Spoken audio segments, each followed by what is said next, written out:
There is nothing like the auction in our sport. It is the envy of the franchise world when it comes to the small auctions in particular. And we have you covered right throughout on IPL Auction Day 2026 right here on ESPN Cricket Info. It's the kind of day that changes lives, and up to 77 slots can be filled. We foresee a number of those to be uncapped Indians that will in the next 8 to 12 hours become household names. We might have millionaires like never before, and we'll break it down for you. The most exhaustive analysis. It gets messy sometimes, it gets cluttered sometimes. And that's why this is what the table looks like.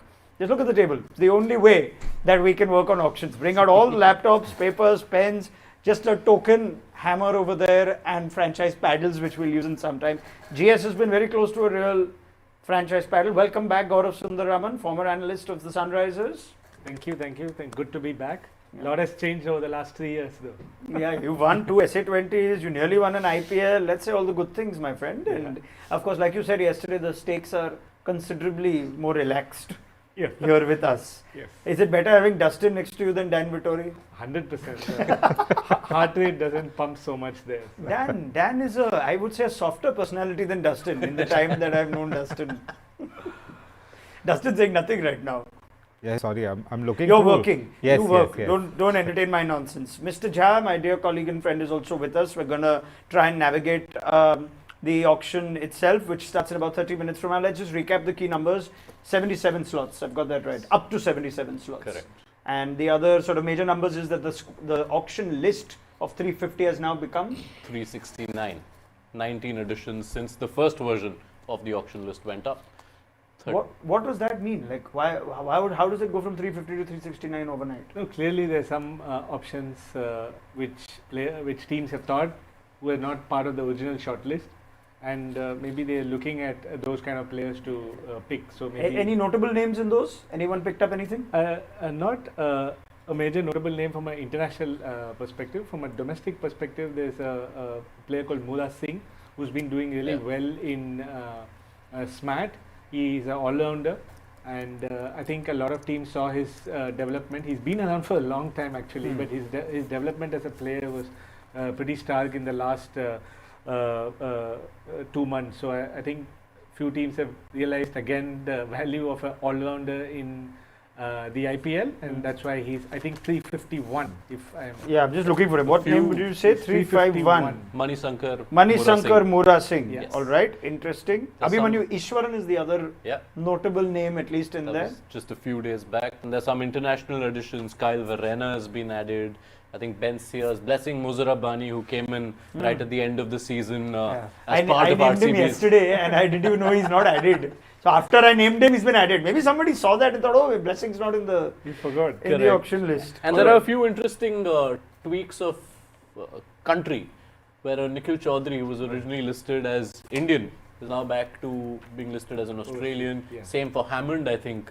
That was, I guess, a typo. An error, yes. There's also a Malaysian in Virandeep Singh, who's who's actually the most prolific batter in T20I cricket, among the most prolific T20I batters in the last few years. Only on Cricket Info's auction day will we start with 350 to 369 and the Malaysian player as well as the last minute entries.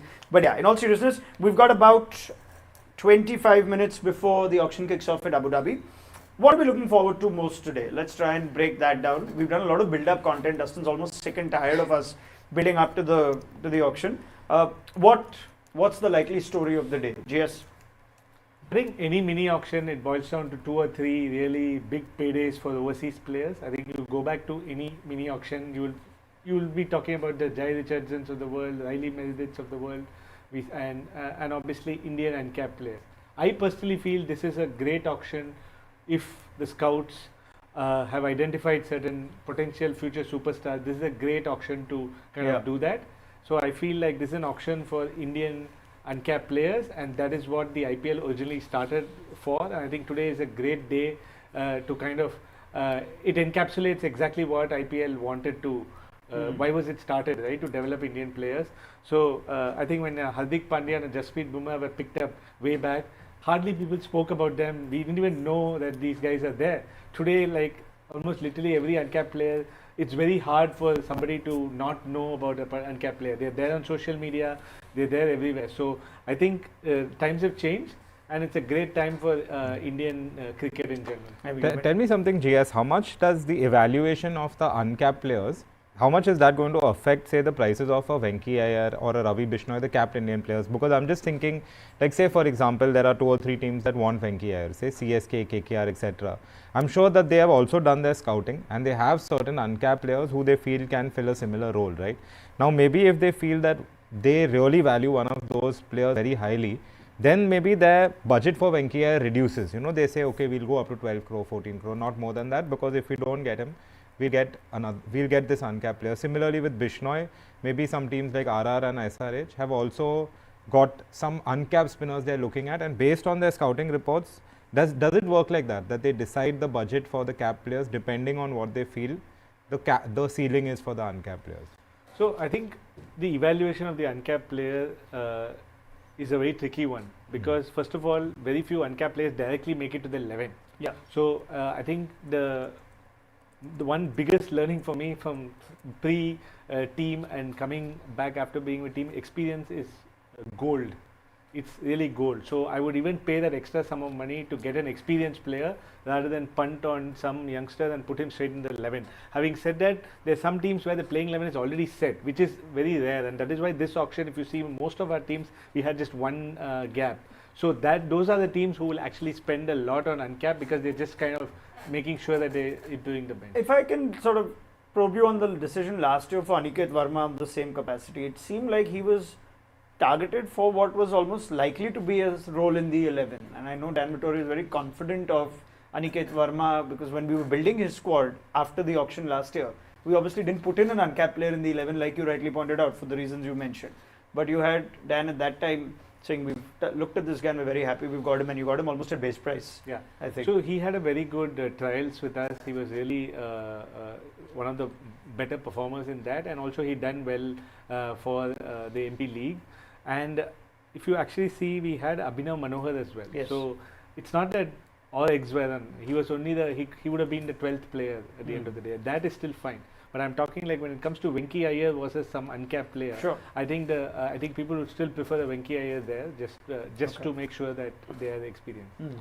History does tell us that a lot of the Indian money at these auctions goes to the uncapped players. You look at some of the highest paid Indian buys in the last few years at mini auctions, and a lot of them are uncapped names. There's Krishnappa Gautam, who of course leads the list, 9.25 crore bid by CSK in 2021. Pawan Negi back in 2016 fetched 8.5 crore just before he got an India cap. There was Samir Rizvi more recently against CSK, 8.4. I think the sum of all their games must have been, what, 4, 5? Yes. Yeah. The only I don't one remember anybody playing actually. The only one who eventually made it and is now an established regular, not just an established regular, but number 1 in the world, is Varun Chakravarti, who back in 2019 was an 8.4 crore buy for Punjab, barely played. Yeah, exactly. So I think it's not that straightforward. Like you can buy, but I feel like this year people are that franchises are better positioned to make an investment. Okay. Yes, sometimes franchises also surprise each other. Like I still remember the expression of Mumbai Indians face when GT started bidding for Robin Mins at the 2024 auction, because clearly MI had trialed him. They thought, okay, we're going to get this player at base price, and then suddenly GT also start bidding for him.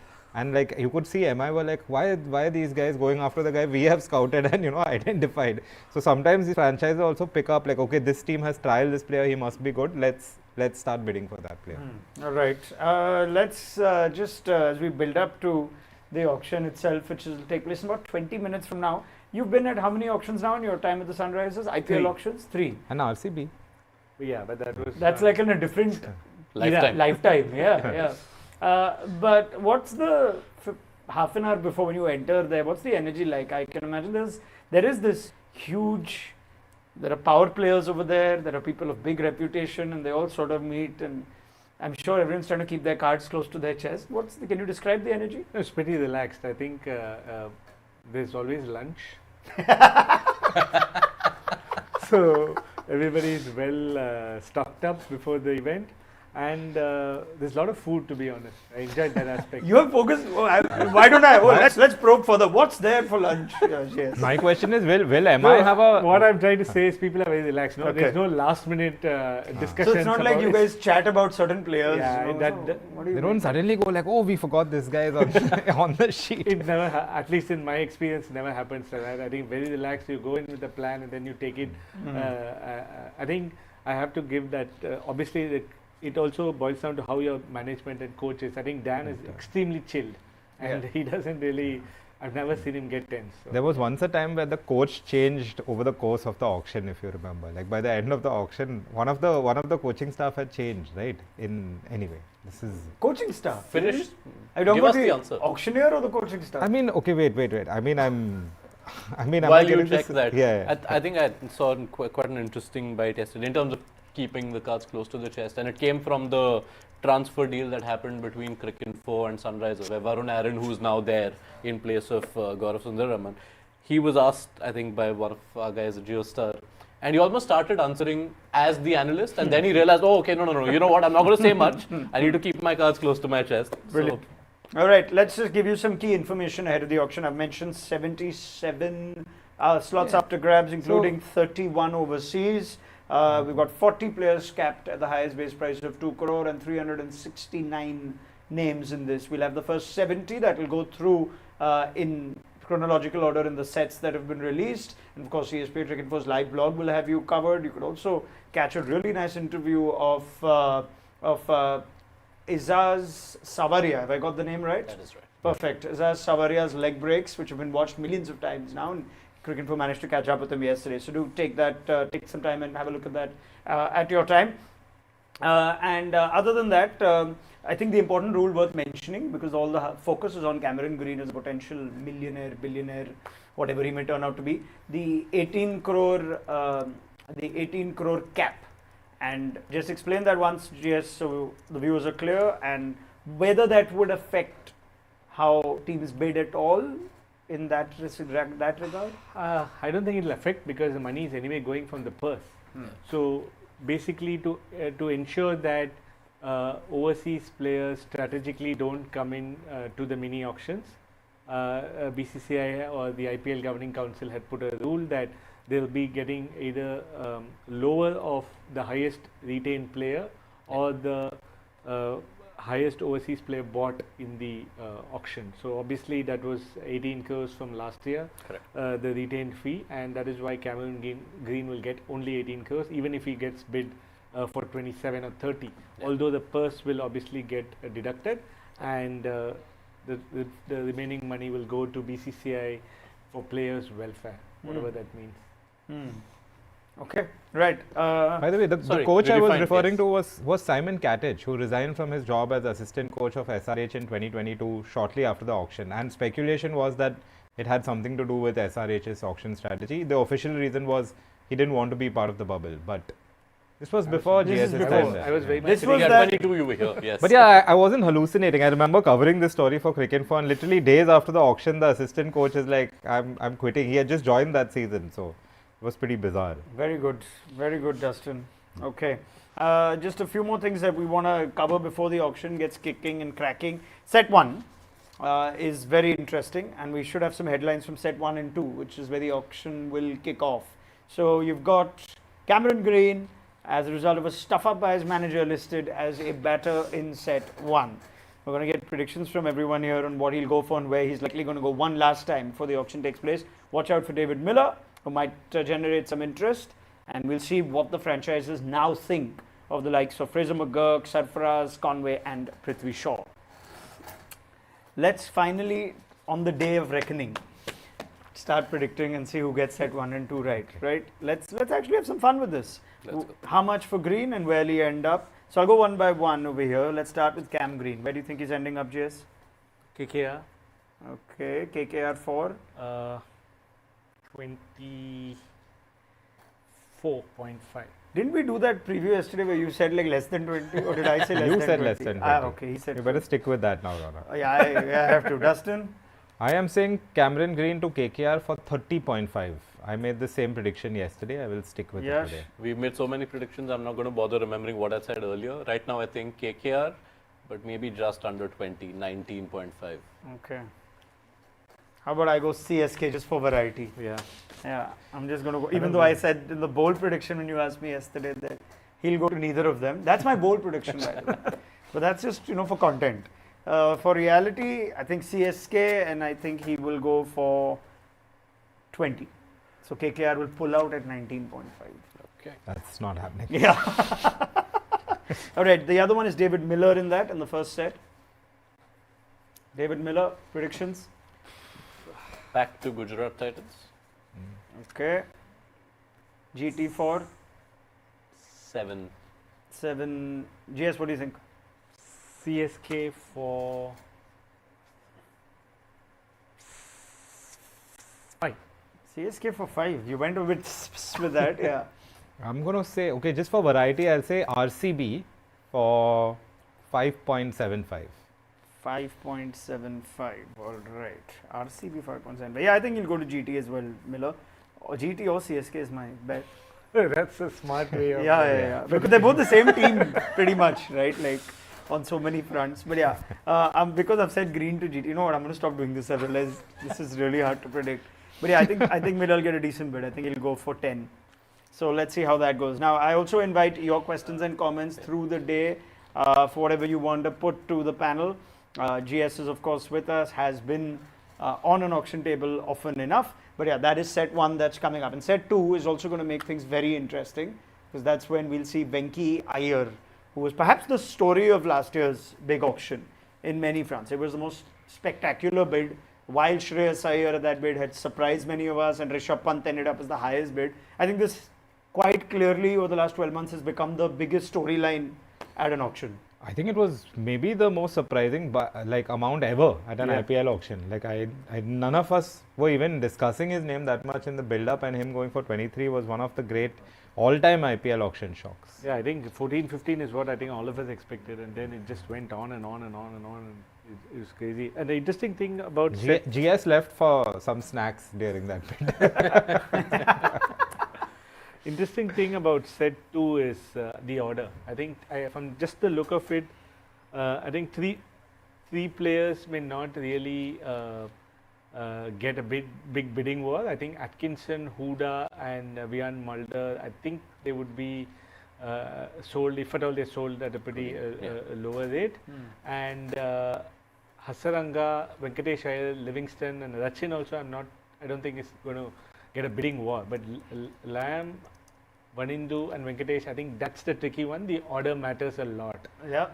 I think if Liam comes first, I think he'll get a good payday. If some teams go for Venki, then I think that's going to be interesting to see. Okay, let's take some questions firing up on our live YouTube. Ramesh is asking whether teams will be wary of short-term impacts from players or long-term investments in players at a mini auction, in this mini auction.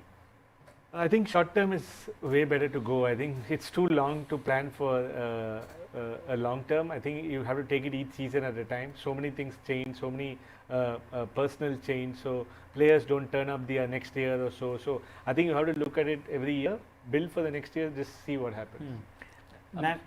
Yeah, I see a lot of comments on Sarfaraz Khan, and that takes me back to set 1, where a lot of times those last few knocks you play can have a bearing. I know that teams will obviously not consider only the present form, but it only helps your cause. We have seen players perform in the last bilateral against India before an auction and then get a bumper payday. Sarfaraz Khan, something similar is happening. In the last 3 days, he's batted twice, hit a 25 ball 64 in a chase of 235 against Haryana, and now today he's hit a 22 ball 72. So he's not hurt his chances. There are a lot of questions on that. So let's take those nationally. He says Venki, Sarfaraz, Abhigyan Kundu all giving auditions before the auctions. Venki Iyer also, I think, got a 70 or 40 odd yesterday. All seriousness, Today. how much does it matter? Oh, Venki was today. Yeah. Oh, sorry. Yeah. Yeah, so I think today's knocks don't matter at all. But one would hope. But I'm sure Sarfaraz Khan must have been on a lot of teams there. Purely from the supply, like I said, capped Indians, you always punt on that. And if everything is generally, you're not going to break your bank on these guys, Correct. but at least, if you want to pick them early, pick them and just keep them. Could be a difference between a base and maybe going up to 2 or 3. Yeah. It happened actually last year with Priyansh Arya. He had played the DPL, but then he played one game of the Syed Mushtaq Ali Trophy just before auction day, and he hit 100. Piyush Chawla, who was with us, was actually bowling to him in that game, and he went for what? He went for about 3 or 3.2, I think, at the auction. So Also, Ronak, just quickly, you mentioned Abhigyan Kundu who's hit a double century today, but I don't believe he's in the auction list. Actually, I don't think he's Is he in the not? list as far as I can see. We will So, find out. We might be yeah. guilty of the odd error on that, and please forgive us in advance if that happens. We're taking Yeah, no there are a questions lot for of names to go through, to be fair. Yeah, so. some questions coming. Can you guys please make a prediction on Pathirana and Matt Henry? Asks Crick Freak. So they're both, I think, listed in set 4, Henry and Pathirana, which is a fast bowler set. That should be quite an interesting set as well, because you got Gerald Kutsia there, Akash Deep, Jacob Duffy, Matt Henry, Shivam Mavi, who we believe is picked up perhaps in value or in interest because there aren't too many Indian capped players or seasoned IPL Indian fast bowlers. So that is set 4, where you could see a fair bit of money being spent. But specific question by one of our viewers was on Henry and Pathirana. Yeah, I think Duffy is an interesting name there because he's still not really. I think he's not yet played much in the subcontinent, or he does not have a body of work to say that he will perform here well. I think Duffy is more on potential. I'm sure he's going to get some bits because he's right up there. And very good calendar year in T20I cricket. So done well as a regular starter for New Zealand. So it seems like he's an international bowler who's coming with the skill we've sets. seen the similar Duffy cases early on when the Adam Mills and Matt Henry about 5-6 years ago, for I think 2020, 2021, that phase, I think Milne and Kyle Jamieson, Matt Henry and Adam Milne, I think have been picked by multiple franchises, but they've never really got 14 games due to either injuries or I still think they have the quality, and I think you'll have to look at bowlers who can bowl both top and tail. So that's going to be pretty interesting to see, and that's why I think Pathirana and Matt Henry are pretty top candidates there. Anik Nokia is another very interesting. A fully fit Anik Nokia is very, very valuable. He had a great CSA T20 this year. He started bowling those rocket yorkers, and he just started. I think he troubled India also the other day with a few deliveries. And in the IPL, that kind of pace always helps. Having said that, there could be some injury concerns always with him. So, but he would be a good player to kind of take a punt on again when you want to go behind these overseas quicks. Why are we 2XI constantly requesting us to talk about Jason Holder, whether he is suddenly a more valuable player at this auction, given what you said yesterday about the drop-off from Cameron Green to the next overseas all-rounder? I don't know. What do you guys think about Jason Holder? I was just looking at his IPL stats. I was actually surprised. Like his economy rates phase-wise are actually not bad at all. Like it's mid-8s in the middle overs, pretty good in the power play. Even at the death, it's actually less than 10. You're looking at his IPL overall stats. Yeah, IPL overall so stats. I think there was a period in the UAE where Jason Holder was really good. He, in fact, I think came in as a replacement player for Sunrisers. And he won them one game. Him and Kane Williamson won a game batting at 4 and 5. He won a game in Sharjah with the bat. Yeah. I mean, I think he's quality, but somehow there doesn't seem to be the same sort of high impact or just that appeal amongst IPL franchises. Yeah, I agree with you, Ronak. I think he's got a lot of chances, and he's got good amount of game time as well to show that he's not really moved to the next level. But again, purely it's a supply demand issue. So do you want to punt on someone like an uncapped overseas all-rounder, or do you want to go behind Jason Holder? That is the question teams will ask. So, and the recent form, his bowling's been top notch. He's actually the leading wicket taker in T20 cricket this year, 87 wickets, good economy. But the batting has not been impactful. He's not a player you can, on present form, count as a number 7 or number 8. If he's your number 9, you're happy with the kind of batting he brings, but his batting ceiling is not as high. I agree. Yeah, I guess also there's that opinion of whether he is a power hitter at 7 who can go ball 1, whether he's more of someone who... I think I said this yesterday, there are players who fit in better with international sides, like Daryl Mitchell, like Jason Holder. They're very good T20I players, but somehow with the IPL, especially after the impact player, there's almost an expectation for people to have an impact in 8 or 9 balls, and if they don't, they're looked at as almost counterproductive to the batting approach, and sometimes you get caught there. And with Holder, the bowler, it's the same. While he's a steady bowler, and he could give you value in certain conditions. But is he a role-specific bowler? Can you bank on 3 overs in the power play? Can you bank on 2 overs at the death? I don't think so. I think that's where I think Rajasthan tried him at the death more as a Yorker specialist, but he didn't deliver that. So yeah, I still wouldn't splurge so much, but I won't be surprised if that happens. I hope he gets I'm just looking at stats. Like in his last season, 2023, he went at almost 10 and over. And bowling in the second innings, he went at 11.2. I think, especially when the ball gets a bit wet, he's one of those bowlers who struggles once a bit of dew sets in. Then he can't really grip those slower ones. A little like Sam Curran also has at times struggled in the IPL because of a wettish ball. Some bowlers just struggle in Indian conditions because of the dew. Okay, taking some more comments. By the way, a lot of people are missing Nagaraj. Please bring Nagaraj. Where is Nagaraj? It's boring without Nagaraj. Well, I'm sorry, but no Nagaraj today. However, he might join us later. Thanks to Ronak. Who knows? What did I do? I didn't do any of that. Nagaraj, if you're free, we'll try and get you in later just for your fan armies. Maybe at that time these questions will stop because you're the one posting them.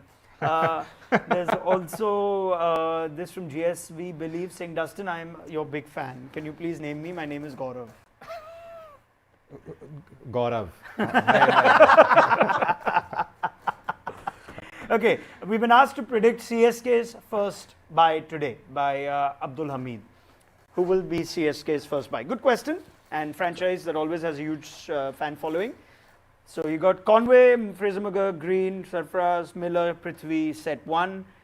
Any of these likely to be CSK's first buy? GS? Miller for you. All right, Dustin?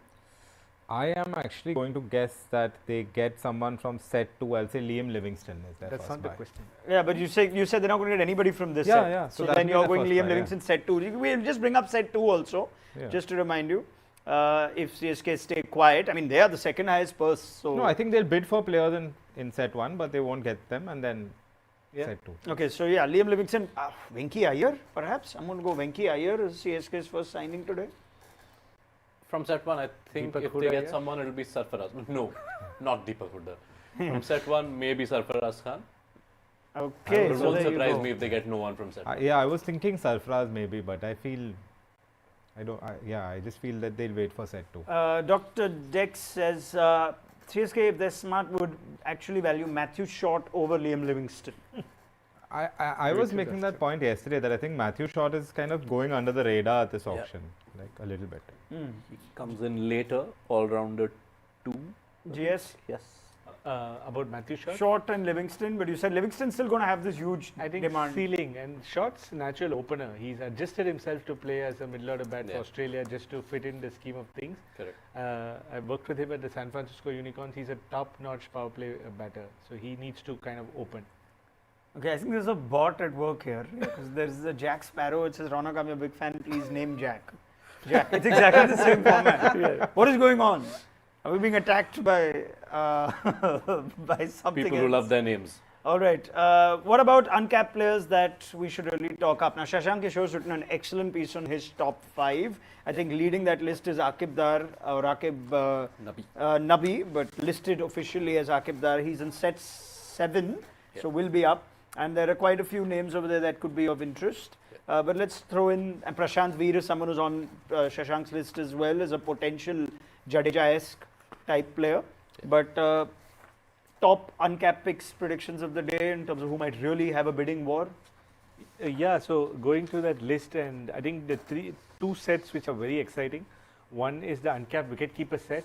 I think almost except Ruchit Ahir, who I've seen a bit of, but I think all the others are pretty in demand. They've attended a lot of trials.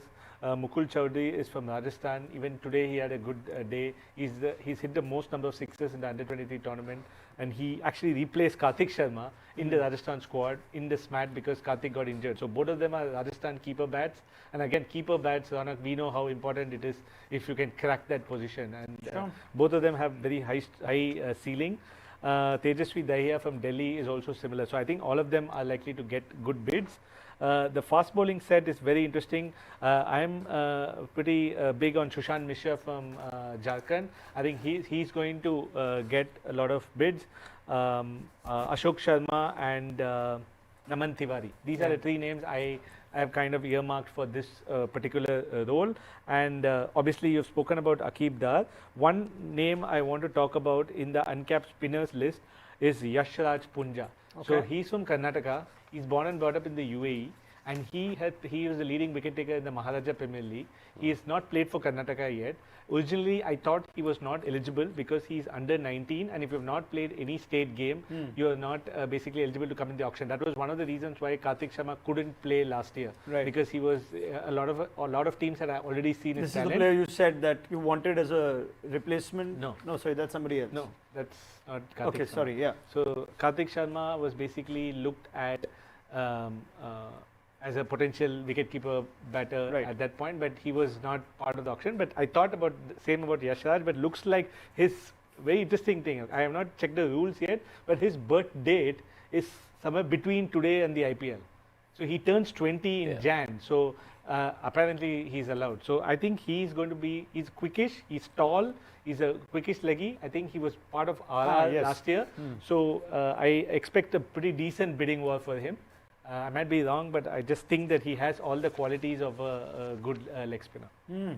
Okay. Any other domestic names you want to throw up? Because I think the viewers are throwing up a lot of domestic names right now. There is some, Manu is saying that Akib Nabi's never been tested with a white ball. Should be careful about internet scouting as well by fans. No, I don't think they do. Nobody does internet scouting. I think a lot of teams, almost every team has a proper method to all this. So I don't think internet, what it helps is it just helps all of us also kind of know who these players are, and it also triggers a thought to go and check out this player. I think that it's really helped.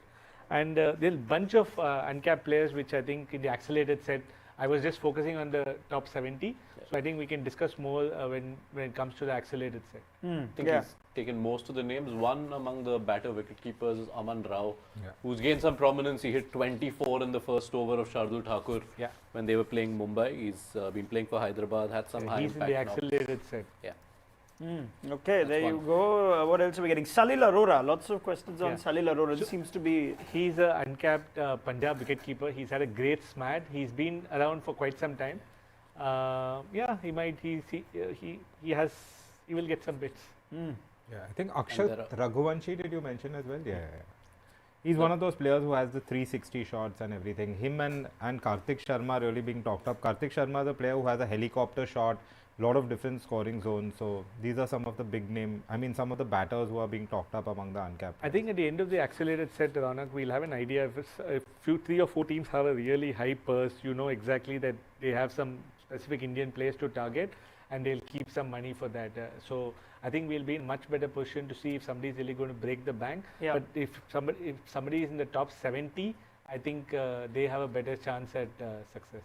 All right, I can tell you the auction, the ceremony itself, or the event itself is officially underway in Abu Dhabi. There'll be, I think, about 5-10 minutes of introductions, and the formalities nicely maintained, and then we'll get down to the business of the auction itself.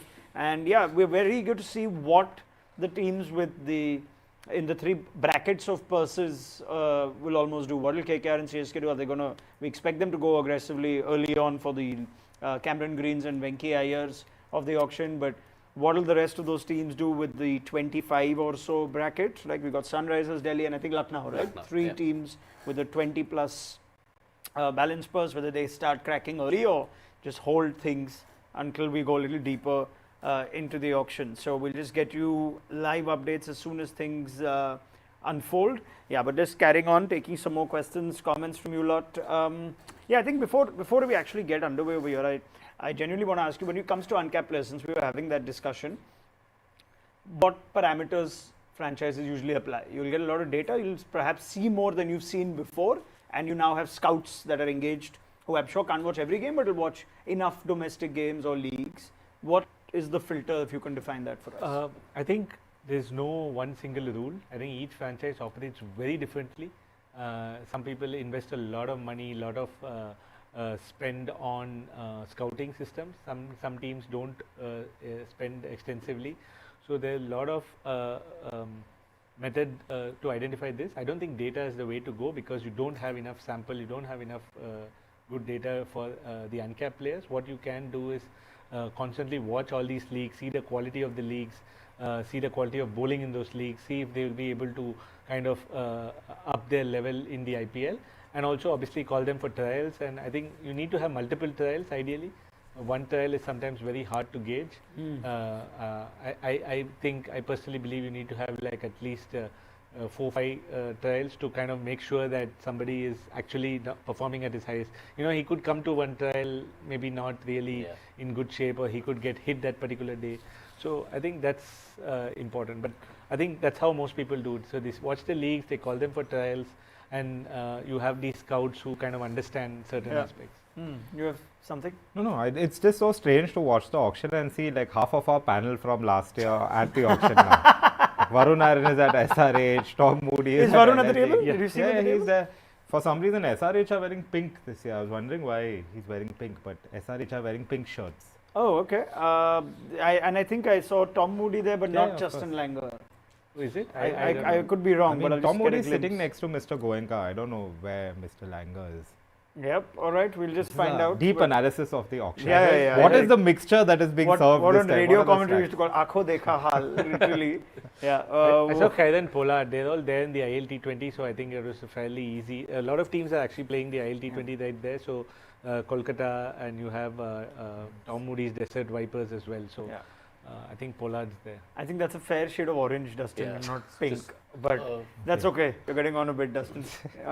There's also, of course, the small matter of just deciding what a team like an MI would do at an auction like this, which we've said before many times. It's nice of them to come first. At Yeah, number they're one there. and We two. can confirm they're there. But at 2.75, with very little to do or that can be done, you just sort of hold on, right? Yeah, you just hold wait. on, pick the scouted player you saw, and I don't see JL there. Yeah, some questions on Mustafizur Rahman, I'm guessing from our fans from Bangladesh or our viewers from Bangladesh as well. I think we discussed this yesterday. Bangladesh play a fair bit of cricket during the IPL window. It's usually a clear window in the FTP, but there is still Bangladesh, I think, taking on Pakistan in 2026. So I don't know about Fizz's entire availability. And I don't. Sometimes you still release the player even if there are international commitments. But I actually thought if Fizz was fully available, he might be one of the high value players in this auction. Not quite sure how that will play out. But yeah, just to wrap things up, before the auction starts itself, what are you expecting from set 1 for KKR and CSK by and large to get cracking right away? Again, I think you wait for Cam Green if you're KKR. Make sure that's out of the way. Once that's out of the way, it's far more easier to plan. I'm sure they have a plan where Cam Green's above 30, between 25 and 30, between 20 and 25, and then let they see how things pan out. And honestly, Ronak, it's just that one or two players you desperately want. I think they'll be happy. After that, if they don't get, say, someone in the set 2 or set 3 or set 4, I don't think they're going to be utterly disappointed. So will Prithvi Shaw and Sarfaraz Khan's fates be affected if Cam Green doesn't come in early? I don't think so. No. I don't think so. I think the target teams are completely different in my view. So. Do we see them getting bids, Prithvi and Sarfaraz? Yeah, I would like to think so. Yeah, you think so, right, Dustin? Yeah, I think that both of them will get. It's not huge, not go for a huge amount, but I do believe if they're back in the IPL, I think they take it for players that were not part of it last year. Right, the IPL auction is underway, and the first player who's come out is Jake Fraser McGurk. And I wonder if that's a good thing for JFM that he's come in, because I feel like had he come in after, maybe he would have picked up. I wonder what's happened to his game. I mean, he had that season where he looked so incredible, and then things have just kind of fallen apart, not just in the IPL, but everywhere he's played, more or less. It's a very strange case of somebody just losing form. I'm intrigued that he's also listed himself at a high base price. Sometimes you have the option of going down, but yes. But overseas players, you have to have this. I think minimum of 2 crores, and this is not a I'm sure teams might buy him back at a later stage. But again, he's kind of. That's why I keep stuck when we discuss about overseas players. You have to see consistency, and you'll have to wait for the second season to kind of make judgments. He came in. He came in at a time when Delhi were, I think, losing quite a lot of matches. He came in. He just came and smashed, and it took some time for people. He played on Yeah. good wickets. So I would always judge these players after 2 seasons. So All right. Fraser But McGurk's it's gone unsold. It's not like he. We'll yeah, wait yeah. to see what happens towards the end. I think a lot of work will be done in the accelerated round here. But yeah, for now, no Fraser McGurk for any franchise yet. David Miller's up next. And you can imagine there will, I think, be bids now. I don't see David Miller being passed. if he is there a bid? Yeah, there's Yeah, a there bid. is. So we've got Yeah, Miller Delhi. and Delhi, who were looking at perhaps Harry Brooks' effective replacement. And but we Delhi did are discuss that yesterday, that they could play Stubbs at 5 and get Miller at 6 and kind of open. They stick to one more Indian opener. Yeah, I mean, this looks like, I think that the Delhi ownership's got a smile that they might get David Miller at base price over here, and they have. Yes. Oh. So here we go. I asked you this in the little preview a little while back. GS, I think so. So none of us Dustin got said the, 7. Yeah, but we got the five. teams wrong completely. None of us thought GT and DC. CSK is what I I'm was actually for. surprised by that. I feel like DC have such a strong middle order. I'm surprised that So they've gone for they Miller, let go but of Donovan Ferreira, right? So I think at a base price, they've just Yeah. got him at the backup. yeah, makes And sense. he comes in at number. He could be 5. instead of Rizvi also, and maybe push on in, maybe Porel to the top, something like that. Yeah. So that's the thing. If they're looking at 2 overseas bats and 2 overseas bowlers, that's what we have to see the combination. So now it looks like Stark, Miller, Stubbs, and they still have to fill one more slot. So Delhi Capitals, David Miller, base price 2 crore. And I think the look on Mr. Kiran's face there was of like, wow, no other bids. That's sort of the expression I could tell from here. But yeah, I think at base price, that looks like a good buy. Great That's a buy. steal. Yeah. Panel opinions? He's Yeah. 36. You also have to understand that. So I think he'll be there. He'll do a job this year. I still think they will. He might still be more like a backup player. Okay. All right. And on that note, a former Delhi boy, Prithvi Shaw, has gone unsold. So for Yeah, now, I'm surprised by that. I mean, I know he can come back in the accelerated round, but I thought he'd get at least something in. No, I think in we'll the have to wait and see, because again, there are a lot of bunch of overseas openers. Yeah. He may not be your first 11 priority, right? So people will want to come back for him. Yeah. yeah, I mean, this has also become a really a really tough role to compete with. Either established internationals, India internationals, or almost proven, Yeah. future players, 10-year players. Maybe you can get a Priyansh Arya and, he'll be a one-off. But by and large, if you're Prithvi Shaw, you're competing with perhaps some of the best T20 batters in the world who are opening. I think we're really seeing the Cam Green effect here, because teams seem very reluctant to bid for anybody. It looks like at least KKR and CSK may be just waiting for Green. It looks like Conway as well is maybe not going There to we get a go. bid. Conway's Yeah, unsold too. unsold, So yeah, so this is now clearly the Cameron Green. Not Effect? really, guys, because you have a wicketkeeper set which has a bunch of more high intent Yeah. openers. So that's why I said that look at the wicketkeeper set as openers. You have Bairstow, you have. So I think that list is far better than a Shaw or a Conway at this point in time. Okay. I think now Who's we up can next? stop Yeah. talking for a while. We can stop talking, Now- sit back. Cameron Green has Now is when we- entered the IPL auction. And Oh, Mumbai Indians have made the first I bid. predicted this, okay? I said that Mumbai Indians might do this.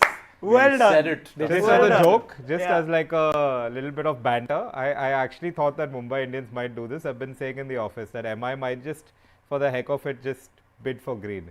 I love it though. Just I to mean, start things off. You Why could see not? Why Akash not? Ambani It's a bit of lifted the fun. paddle, Yeah. had a nice smile on his face. Brilliant. And they are now out of it. out Yeah, of it at of course. 2.8. Who has the bid? Why aren't they showing that? Yeah. I Don't think worry, JS. Rajasthan We'll have you Royals- covered. Maybe Yeah. also Rajasthan MI's way of Royals showing a and bit of loyalty towards Green as a former player, like, hey, we will get things started off for you. It's KKR and RR in the bid. Okay. The thing is, obviously, Rajasthan Royals are not going to.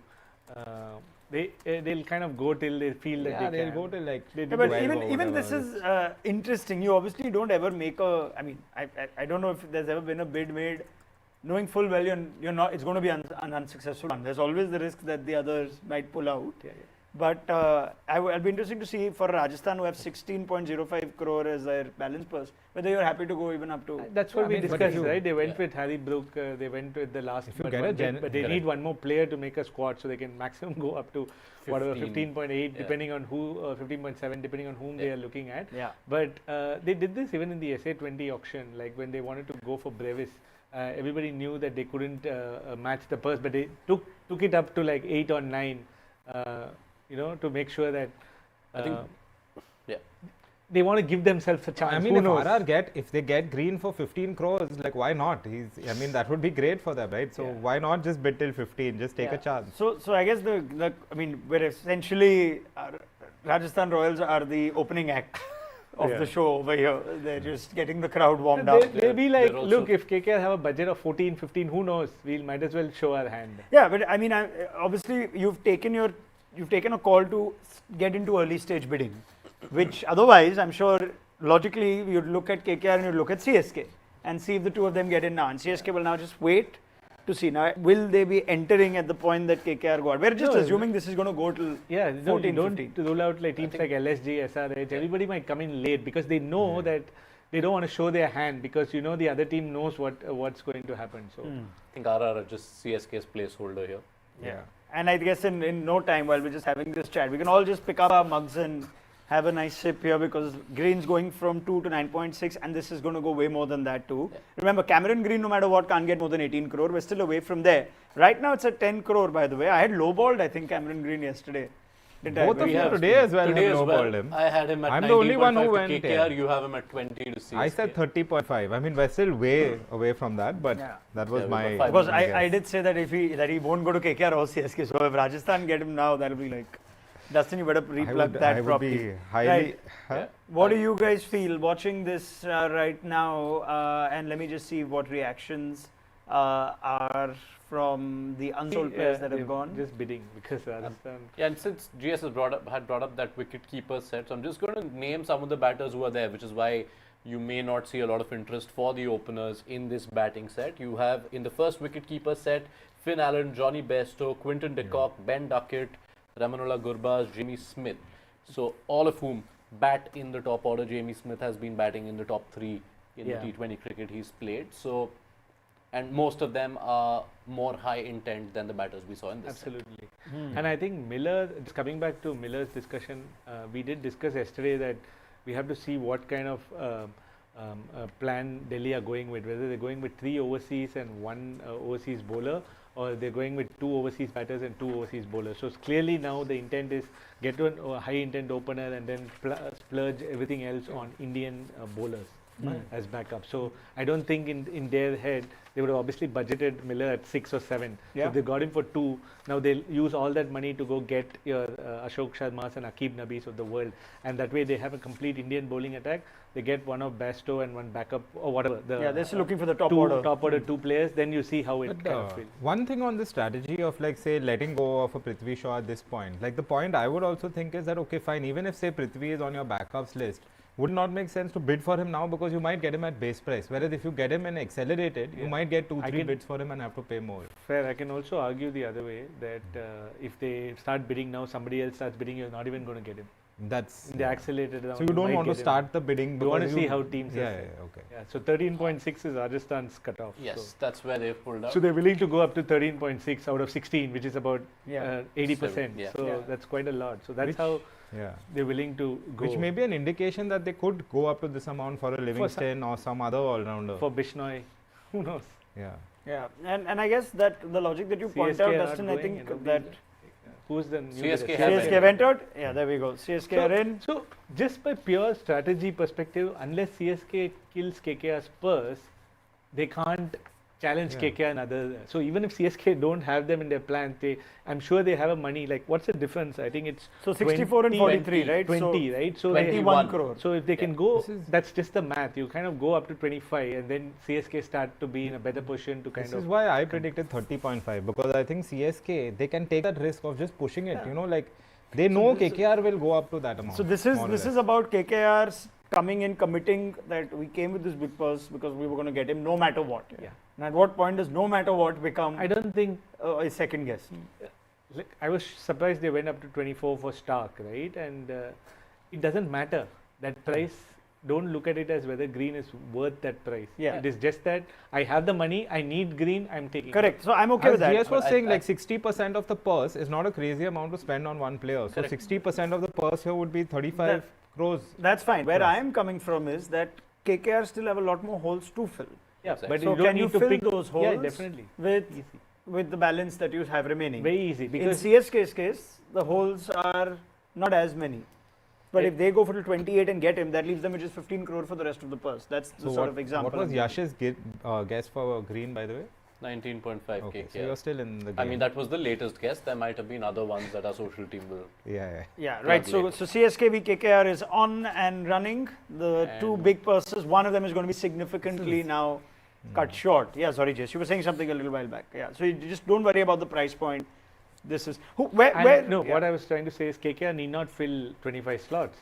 A lot of times we think that if they have just 18, imagine they just need to pick 6 players at 66, which is an average of 10 crores per player. And if Green goes for 30, you still have 30 crores for 5 players, which is an average of 6 crores per player. So I don't think it's that hard. CSK are already thinking a bit, though, it looks like. They're taking it in turns to raise the battle. So IPL welfare fund is definitely increasing. We crossed the 18 crore mark. Yeah. So Green has switched off now. Now it doesn't matter to him anymore. Which has also seen us surpass what was the highest bid for Green previously. 17.5 was what MI got him for in 2023. I mean, I'm quite sure that even if that is the case for this year and next year, well, 18 crore firstly is really good money. Let's not forget that. We've been spoiled by 27 and 24 and 23 and all that. But we're going to be at a big auction retention stage in less than 2 years. So you're going to have a case where Green, in all likelihood, could be retained at a high overseas value, much like Nicholas Puran or Heinrich Klaassen. And that time, I don't think the welfare fund will still remain. So that will only be for this year and next year. So I think Cameron Green is going to be making some serious money no matter what. But we predicted that, and of course, this is down to the dynamics of the auction. Sometimes people cast a lot of judgment and opinions. Yes, like you rightly point out, it's unfortunate sometimes that you tend to think, oh, this player is, not worth this much. But that's not in the player's hands, never has been. So Yash and Ronak are out now as Green passes 20 crores. You're what just was waiting DS? to see who's 24. right. I'm waiting for him to pass 27, man. Come on, it'll be fun. And Why not? Might I 30 remind our is where viewers, Nagraj with the placard had said 28 crore to KKR. If that happens, then I think Nagraj borrowed that placard from the KKR storeroom. Can we see that placard on the KKR table, perhaps? I think now That's Nagraj. No, he's not. So now if you see, they're kind of equal. Now CSK and KKR will become parity anytime moving forward. Yeah, so we've touched 21 crore, which was the difference between CSK and KKR, KKR being the largest balance person, CSK the second. So assuming that KKR win this bid now, CSK will then be as good as the auction. If you see they're pausing, so very clearly that's the math which is being done, right? They know that 21 crores, we are now even Stevens. Do you want to get them more? And they'll try to go a little bit more, I guess. I'm surprised the bids are not incrementing by 0.5. This is the stage where you have to start doing that. 0.2 is still a bit less because it doesn't allow you to think but is that so much. Is that different this year than previous years? I actually don't know. Yeah, because Stark went to 24.75, so it was definitely 2.5 at that point. Yeah, not I wonder if this is also, I don't know if this is 0.5 will be, you have to think a little bit more. No, I just don't know if Stark was also a small auction buy, wasn't he? Or Yeah. 24. So, and that was also in a 10-team IPL. Correct. So I'm just trying to think if anything has changed for the calculations to be different this time. But they must have told it yesterday. So we're up to 22.8. So you're saying this is now the larger picture here is CSK trying to control the rest of the auction, and Cameron Green, wanting Cam Green the player is sort of secondary. But that's the beauty where CSK, the position of CSK, that's the beauty, because if they get Cameron Green, it's not like a player who he doesn't fit in or he doesn't want. So that's why CSK had a big advantage that they can actually stretch, because if worst case, I'm not sure that they would have surely had a plan with Green in mind. He sticks perfectly at number 4 there. In that squad, right? So 4 Green, 5 Brevis, 6 Dubey is a solid top 6, and then you put all your money on bowling. You don't need your Livingston, so your Venki Iyer. So I'm sure they have a plan. Whether they feel that 30 crores I put Green and then he doesn't turn up, that is the only thing I generally am very, very wary of. So if you put 30 crores and he doesn't turn up, he gets injured. He gets injured. Then it kind of really upsets the apple cart. So I prefer depth. But who am I? I think that's the difference when you compare this to the last mini auction with Stark at 24.75. Even though it felt to everyone as like this outrageous figure, as GS points out, don't go by that in a mini auction. And secondly, Stark, despite not having played the IPL for 8 years, there was no doubting what he had done and his pedigree at that format. The risk perhaps here is that Cam Green has not played this role in this format either in his national colours or in a franchise league or in any T20. When you say this role, you mean like the star player role, like and the also main like man. having as much of an all-round role Yeah. riding Yeah, on I him. mean, the only thing is his bowling is still not fine, but Yeah. he's an absolute. I think he's an undoubtedly a 10-year player. Yeah. As a batter But I alone. guess what Yash Yeah. is talking about is in terms of say The team's death going bowling. for him Yeah. need the all-round. Like Russell, for example, for KKR was an important death bowler as well, whereas Green, his death bowling chops Yeah. are definitely So that's it, they unproven. Yeah. Now nobody else can bid, so that's their final price. So 25.2. Yeah, so at 25.2, Okay. it looks like CSK So have I've- withdrawn. Yeah. It is Yeah. fair. So Yeah. Gaurav wins. Good job. Closest. Did you say 25? I said He said 24, but 24.75. he's the Yeah. closest. Yeah. Right. So it looks like this might be it. Some of you still asking about the 18 crore point. Basically, Cam Green as an overseas player, as per the auction rules, cannot go cannot receive beyond 18 crores as a fee himself. But as far as the auction dynamics go, it doesn't matter. And we can now confirm at IPL auction 2026, Cameron Green has been sold to the Kolkata Knight Riders for 25.2 crore. They came in with the highest purse, and they now have Cam Green at 25.2 crore effectively to fill in for Andre Russell's shoes. So let's get reactions. And just judging by the reaction from the table, I think they've got him for maybe less than what they had budgeted for him. They look quite happy to get him at that price. I think they would have maybe even gone further, and they're quite happy that CSK have pulled out, and they still have about 40 crore left still to play with. Yeah. Yeah. I think we can't judge so much by body language. Yeah, That's something I have also learned. Like, I'm sure you guys would have Would they been- train, is it, to celebrate? Nobody Either trains. way. But Yes, but your thoughts, 25.2, where would that fit on Kolkata's sheet in terms of the various budgets and permutations they So, would have accounted? just to do the math, they released Russell for 18 crores and they released Venki for 23. 23 plus 18 is 41. That's how we, like, generally I would like to think that you kind of bucket those. So Green plus X should be equal to 41, means they're on parity with their thought process, right? With the whole, how the squad. So Venki Iyer, for example, is potentially someone they're targeting, they'll have a budget of 16. Now if Venki Iyer goes anything less than 16, Ronak, then it's a big win for KKR, because you've basically got two players at the same price and you don't lose anything. The point that you released, you've got it back. Right. And I think that's fair. I think everything is going as per prediction and plan. Now it's about the second Piece of that puzzle. that yeah. whether it's Livy or where else are you going to spend that money? That's the question. Right. It's- KKR, of course, 25.2, wasn't it? Yes, that's right. 25.2 CR to KKR. Right. Anyway, and in that, Sarfraz Khan has also gone unsold, just pointing Again, out. I'm not surprised that we definitely decided they'll get a bid, but not now. Yes, Yash. It becomes the highest ever bid for an overseas player in IPL history, 24.75 for Stark at the last mini auction.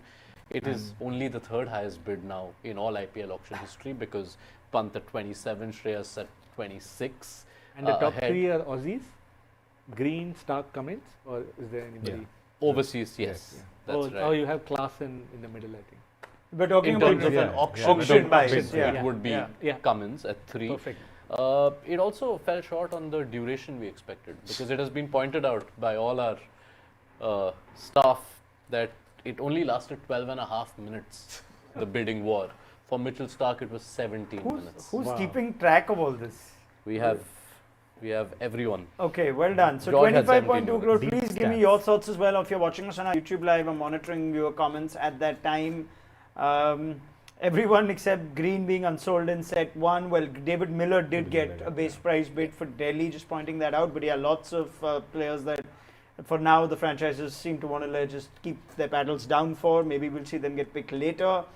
What else do we have? I think a lot of KKR fans happy, and I think KKR fans should be happy here. Once Andre Russell's retirement was confirmed, this is the best all-rounder available in the world at the auction, Yeah. and it's only right that KKR get them. They went into the auction with that. Yeah, absolutely. And I think whether you're surprised with what I'm going to say, I think CSK have actually, I think they've benefited by not getting Cam Green. Now I think they don't.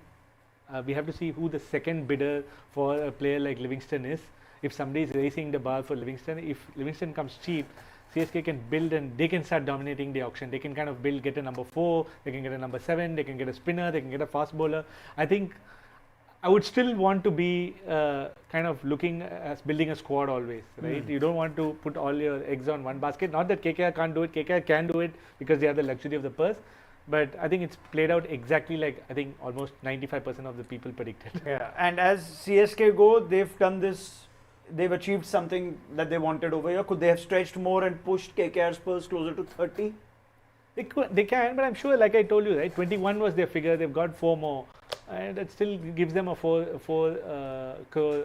It would have been a gamble to say, I'm sure KKR have budgeted till 30, so let's go 28, 29. But then post 25, are you then as a CSK table a little bit apprehensive that while I don't mind green, 28, 29? It also plays on the player, remember that. And it also plays on the fact that there's going to be a lot of talk around that. So I think it's very, very fair.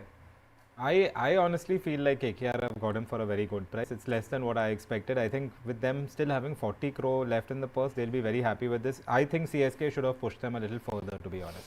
I think that they would have gone up to close to the 30 mark and even beyond.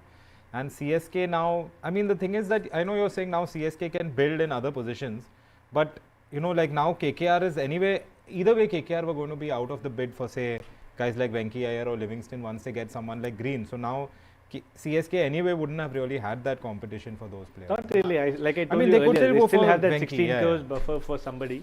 Who that is, we don't know. And they could. So I want to come back to the story that, of course, may not be relevant anymore, but the whole Green in auction in set 1 as a batter versus whether he would have come in set 2 and then the order would have been a bit random with Venki Iyer, Livingston and Cam Green all coming in. How that would have potentially affected? 100% it would have affected his price because somebody would have picked up Livy and Venki at a cheaper price, and then maybe the bidding war wouldn't have happened for KKR. In fact, it would have been more beneficial for KKR maybe if he had come there. Okay, all right, there you go. So you have it, KKR and Cam Green. Lots of viewer comments on Sarfaraz being unsold. I'll come to that in a second, but Yash, why don't we just see what Cam Green looks like in a KKR lineup? We have KKR 11 and Cam Green, of course, at 25.2 is slotting somewhere or the other. Where it is depends on what transpires through the rest of it. But this, of course, is what we expect it to be as things stand. KKR have a lot of business left to do. We still have Narayan Rahane as openers, and that might change based on who they get. Raghuvanshi, Cam Green, and Rinku and Raman, we imagine, would definitely still continue. There are roles, I mean, there are 2 slots you see vacant at 5 and 6. That could change if they get a few top order batters, if they get a Venki Iyer, maybe Narayan. This is the season Narayan does not open. Yeah, and they could open with Green as well. Green is a top 4 player, so I think if I still think they would slot him at 4. That's what I think they're going to do. And if they slot him at 4, where does Venki Iyer come in? I don't know. So that leaves you with one high intent. They need a keeper, right? So they have to pick a keeper bat along with Rahane, Ankrish at 3 and Green at 4. Do you think they made a decision on Narayan, given it's a new management this year? No, Chandu Pandit and Abhishek Nair is there. So if we'll know that in the wicketkeeper set. If they're going all out for some wicketkeeper batters, then you know that they want to play that person as an opener. If they're trying to get 2 buys like last year they got Gurbaz and Decock at a very nominal rate. So if they're doing that, then I think like Ronak had mentioned somewhere, Narayan's best. If you're using him, might as well use him as an opener. I don't think they look at it as a big deal. Like if he gets out, he gets out. So.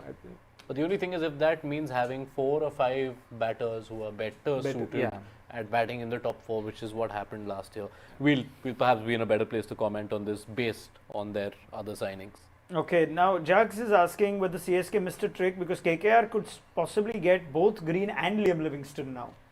This is why I was saying that I think CSK should have pushed them a little bit more. I know like 25 is a decent amount to push them, but they are still in the market for like other players that CSK want now, KKR. So I mean they've got. But I don't think it's so much Livingston, but they can go for Iyer for sure now. Yeah, maybe CSK don't. But Iyer would be a like maybe those players are not for us. Maybe here it feels like Venki Iyer is a big deal, but maybe not for the franchises. Yeah. So right now the sure shot overseas, there's just Narayan and Green, right? Do we have any other sure shot overseas? No. So then if the next most appealing overseas players are indeed Liam Livingston. KKR would be better suited looking at going for them. I would ideally think otherwise, because you don't want two really expensive overseas players and then you have to put them in the 11. I would rather go behind a really good fast bowler, someone like a Patirana as a pace bowling option. If you see their winning year in 2024, they had a fast bowler Stark, they had a high intent opener in Phil Salt, they had Russell and Narine. So I'm sure they replicate the same model, because they tried to do the same thing in 2025 as well, just that the quality of players they got was far lesser. So I think they would go for Green, they would go for the high intent opener, they would pay heavy for those fast bowlers, and they would maybe pay a little bit more on the likes of Karthik Sharma and stuff like that. So they will be able to dominate that position. So I think Venki Iyer is the one who's going to suffer out of all these things. Okay, there's a point Azan makes sure that Robin Powell is surely a starter for KKR. Why else would you retain him? He's a good, at that price you have to retain him. I think he's a good player to come in as a backup if Green. Yeah, I guess the question being asked is then if they have Rovman as someone who, let's speculate that he is part of their 11, then how does that affect where Green bats and what kind of batter you get next now with the purse you have? If you are assuming Powell's in the 11, first of all, I don't think that's how they should construct the squad. So because you have Rinku, you have Ramandeep, so I don't think Powell's going to start. I think Powell's a good backup player, and I think they would pick 2 on top and 2 at the bottom. Yeah, I think this is more a function of having someone who, for the role of a backup, is a great buy because you have him at a good price, and he's good enough to come in like he did in a couple of games last season as well. But surely he's not part of their starting plans. I'm fairly sure from KKR strategy will be to pick one more backup for someone like a Varun Chakravarti. They've been looking at some mystery spinners last year as well. So I think they'll keep their money for that. I think let's watch and see. I think Venki Iyer is going to be the guy who's going to get a lot lesser than what a lot of people anticipated, because now KKR are not in the picture. All right, we can confirm the auction is resumed. There's a short break after set 1. Set 2 promises to have plenty of fireworks where Venki Iyer will be up for a bid, as well as Liam Livingston. So we've got quite a few exciting players to look out for in this. Right, I think GS nailed the Green prediction. So in this one, Livingston, just give me, now that you know what's happened to Green, Gus Atkinson's the first player out in the all-rounders list. But GS prediction on Livy, where he'll end up, now that we know how KKR has managed to get Green. Livy, LSG. Ooh. Oh, sorry. You have CSK, right? So it has to be CSK. CSK for you, Dustin? But LSG will be the team bidding for them. Okay, LSG and CSK as per GS's predictions. Dustin? I also think, CSK will just beat out LSG, but I'm going to lowball it and say he'll go for like 10.5. Yeah. All right. What about you, I haven't given a Yash? price yet. So. Livingston, CSK, 15-ish. Oh, 15-ish. Okay, we'll wait to see. I'm not even making any predictions anymore. But I'm gonna wait. I'm gonna wait to see how the rest of this goes. For now, Gus Atkinson's gone unsold. Yep. So in this, when you talk about the order, which franchises always have keen interest in, what is the better order if you were trying to get Livingston, Venki Iyer? What would you like? It depends on which team, right? Like KKR would prefer Venki Iyer to come first, whereas the CSK would prefer Lem to come first, because he might be their higher priority than Venki. So you're saying, Liam Livingston would be a high priority for CSK. There's no doubt about that? Yeah.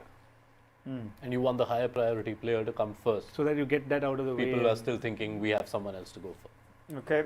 Rachin Ravindra has followed Gus Atkinson in set number 2. I think Punjab would go, but let's see. Yeah, GS I think has predicted a Punjab interest here.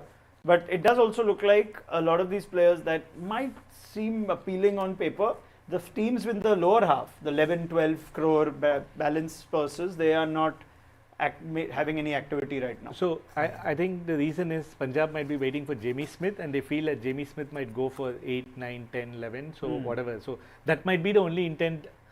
These guys, I'm fairly confident Shaw, Sarfraz and Rachin will get sold at some point. Okay, you think so? All right, so that's GS's thoughts. So even though there are a lot of you questioning why Sarfraz hasn't gone, good price, good form, etc., just wait it out till the end of the day. This is just auction dynamics, and maybe we will see teams fill up a lot of slots that they'll keep in reserve until the accelerated round is coming to an end. So for now, we've had unsold bids for Atkinson and Ravindra, and enter Liam Livingston. I remember there's a lot of opinions on Liam Livingston. Wow. on whether he'll go big or not. But I think we have our first shocker. Liam Livingston is unsold. Who saw this coming? None of us. I didn't, because I mean I kind of get it, just because he didn't have a great season last year, but then teams need all-rounders, and so who is the all-rounder that teams are looking So at? I that mean, people are have they just looking at somebody realized they're else? moving on. They've just felt So an that opinion almost has been almost made that on he's Liam Livingston. got enough chances, and But then who are the all-rounders? That's my question. Like, who is LSG going to get? Who is CSK going to get? I mean, these are teams that need all-rounders. So maybe they have somebody else who's coming Wow. later who they've got. Well, listed. this is one of the auction surprises that tends to happen. Well, I did give a low ball figure for him, but I didn't think he'll go unsold. Yeah. I guess this is the kind of place where even if when you ask that question rightly, who are the other all-rounders? There is also sometimes a disservice you do if franchises think, well, whoever it is, we know you're not the answer. You know, with what we've seen of Liam Livingston in the past. Now, do you see him getting picked up at an accelerated round, or is this the kind of indication? If he's the kind of player where if you've not gone here, maybe you just don't want him. yeah, maybe if all 10 have decided. I thought somebody might put a first bid. Interesting. But it looks like all the all-rounders are going unsold. No bids for Hasaranga yet Hasaranga either. also looks like like an LSG kind of pick. Maybe the only explanation is that teams are waiting for that wicket-keeper to sort that out and only then want to go for Well, the I all-rounder. can just go by because this I did say that this auction is going to be about uncapped Indians, and maybe a lot of money is Yeah, being parked we've got aside it for Oh, those somebody uncapped has got Indians. him. Okay, so Right, Hasaranga we to finally Lucknow. have some action in this second set Yeah. because Vanindu Hasaranga has gone at base price to LSG. LSG, who of course need a spinner. And he plays for all teams Tom Moody plays. So Yeah. coaches rather. Tom Moody is very happy. Good old Tom. It seems so different seeing him over there. Normally he'll be in some form over here, but 2 crore to LSG, Vanindu The last Hasaranga. time he was picked for 2 crores, he never turned up. That's correct. That was for you guys at Sunrisers. He was injured, I believe, Yeah. wasn't he, GS? let's He was. Yeah. Venkatesh Point out Iyer is up that's now. Yes, Venkatesh Iyer. This might take a while. Just quickly on Hasaranga. That Maybe Don't not give by such the, by the way things are going. I would be surprised if it's over in 1 minute, Yash. no, I think this is what There they is were all a waiting for. comment from Anu saying the reason that things are happening fast is normally Punjab has a lot of money and they waste a lot of time. That's not a Punjab fan, but anyway, let's go. You were saying something. Hasaranga, that was the most clear and glaring hole we'd identified in Lucknow all through last season. It was a good squad, but a squad whose balance was quite skewed. They didn't have enough all-rounder type players. They also didn't have a lot of spinners, having released Bishnoi. They have only Digvesh Rathi as a prominent spinner, and now you've got Hasaranga joining in, potentially becomes that fourth overseas to complement the 3 strong batters, fits in around 8. Looks like, That's I mean, Hasaranga. it doesn't look like Yeah. there's much interest in Venki Iyer either, by the way. I think Gujarat Titans might Are they just be discussing, but entering the auction for the first time today. But yeah, Venki Who- Iyer and so GT and LSG are interested right now for Venki Iyer. No sign of the Yeah. OG franchise team. for Venki in KKR just yet. So it's Gujarat. We can see the use for Gujarat with the left-hander at that 3-4 position with Rutherford being transferred. GT only have 12.9 crore as a balance purse. LSG have significantly more than that, 20.95 after the 2 crore that's been spent on Vanindu Hasaranga. GT are out at 2.8 already. So a they very were small just bid. trying to get him at a really low price, clearly. So Venkatesh Iyer for LSG right now, which is an interesting one given how top-heavy that team already is. I don't see where he bats. Yeah, I mean, so many lefties already with Pant and Puran, and I don't know. Yeah, but maybe as a middle order role instead of Badoni or Samad, they feel like they can go for it. Just on that, RCB, the second highest bid last year for Venkatesh Iyer. Correct. He fits in more in RCB than in LSG because you have Pant, Puran, Yeah. Marker, Yeah. Marsh. But dare I say, with Salt, Virat, Padikkal Padikkal. and Patidar, that's Yeah. 4 Yeah. set there, unless you're competing with Devdutt Padikkal. Yeah, I guess- Absolutely, I think they. But outside of the 4, there's not much. They don't have a lot of. Backups But he's not a options. 5. That's what I'm No, trying no, to but say. like in terms of backups, I mean, right now they're just bidding at 3.4. So this is like, even if you get him at that amount, even if he's a backup for Yeah. Padikkal, it's fine. Yeah, absolutely. And like we established, RCB have got a pretty set team. Yeah. So this is a more than valuable. I think squad teams are member. sensing that there's not much interest in Venki Iyer, and so why not just try to get him at a low price? Yeah, I mean, if Venki Iyer also is a low-balling buy here, then there's no doubt that a lot of money has been parked for Indian players. Uncapped players Uncapped and fast Indians. bowlers. I think fast bowlers might get something because that's again a rare to get really top quality fast bowlers. Yeah, right Are now the KKR bid in is finally? Or? KKR have Yeah, I think they're just discussing right now. But yeah, Yes. KKR and RCB, with KKR having nearly double, or if not a little more than that, of RCB as a balance purse. But what are they planning to do with that? Because KKR still have holes to fill. Let's point out, even after Cameron Green, there are still players they need to add to a thin squad right now, which is just 13. But yeah, RCB at the moment. If you're RCB, how much would you go for Venki Iyer realistically? I think they can go up to 5-6 because again depends on what else do they need. They need a Hazlewood backup and a Yash Dayal backup. Yeah. You'd want to keep about 10 crores for that. Yeah, I would be surprised if RCB go much beyond 6 for Venki Iyer. Yeah, he's at 4.8 right now. A comment from Tarun is Padikkal is 2 crore and his replacement will be like above 4 crore. Yeah, but this is again where you don't really attach the price tag to the Absolutely. player. I think that's the education which most fans need to analyze auctions with. Surprising, KKR don't care for Iyer anymore. Ask, I mean, they are bidding for him. GMA. So. Well, they are bidding now, so this comment might have come a little while back. What's KKR's budget? It doesn't matter because they, like I said, 41 is what I would look at a Green plus Venki, and if they're getting it for far cheaper, it's a win for them. But I mean, I take your point by and large, but with this particular franchise, you would be also looking at saying that we didn't get value from this skill set, right? From Venki plus Russell last year. Now we've got Green, but is 41 still the same? And I think base? that's the max figure. So but I'm sure it looks like in their head they might get it for cheap now. So if you get it for cheap, then you have 10 crore buffer to play with and build your squad. My only thing with KKR, I mean, of course at this price they're bound to go for him, but like because also Green will hopefully bat at 4, which is his best spot, or in the top 4. Venki Iyer's value, as you push him down to number 5, it becomes less. But so that's why you can go back to the earlier conversation that maybe Narayan is not opening this year. Yeah, maybe Green If can they also get open. both of them, I think it's a pretty big indication that one of them is opening. that Narayan's not opening. Yeah. Because they also have to get that wicket keeper who will also likely be a top order batting option. Yeah. 5.8 is where the bid stands. KKR and RCB.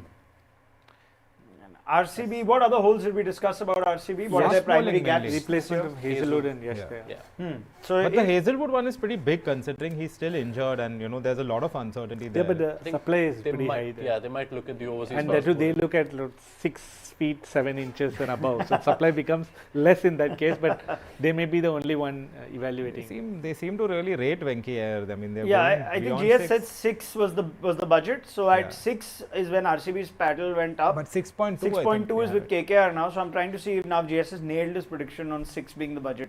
No, I think RCB is 6.2. Looks It like makes sense KKR are the for ones sinking. CSK to be entering as it approaches the 7 crore mark.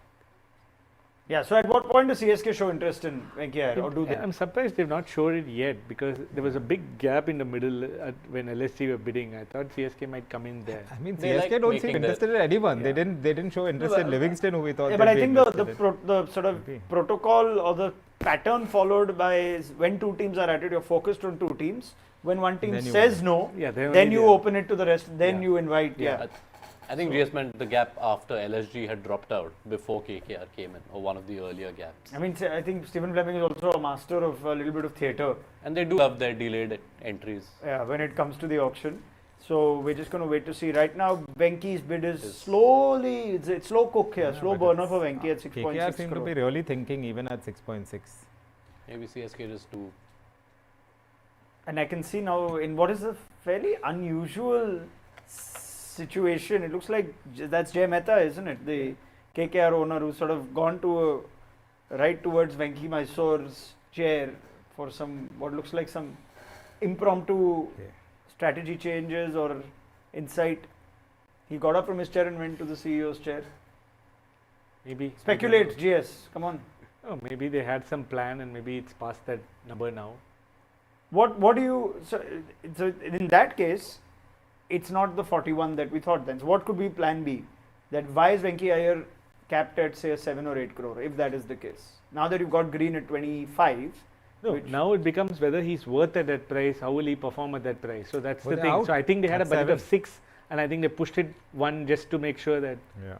I think maybe KKR are setting aside, like maybe they have a keeper batter in mind who they think is like a Phil Salt player who they really want to keep budget for, and a fast bowler. Maybe they just have two names in mind that they're waiting for. Or just it note might be these just points going down. behind uncapped Indian talent. Yeah, could be. KKR have pulled out, and the bid is with RCB at 7 crore. And Still no CSK. it's sold. Venki Iyer's to RCB. Venki happened Iyer all, goes to RCB. They paid 24.50 for him last time, didn't they? What did he go for, Venki? 24.75? 22.50 was the last one they went up to. 23.50. So they paid 23.50 last time, and KKR got him at 23.75. And that won them the title. But I'm surprised that they've gone this high, right? Because where does he fit in really? Like a number 4 for RCB? I mean, clearly competing Padikkar with is the fall. Padikkar. Yeah. For They could that. start with Venki. It's not like Instead of Padikkar, you yeah. think they're going to start with Padikkar. I think Venki Yeah. might be an upgrade there. Okay. So you got two players, and again, that squad is pretty set. Correct. So Yeah. this is a. But are we surprised by the lack of?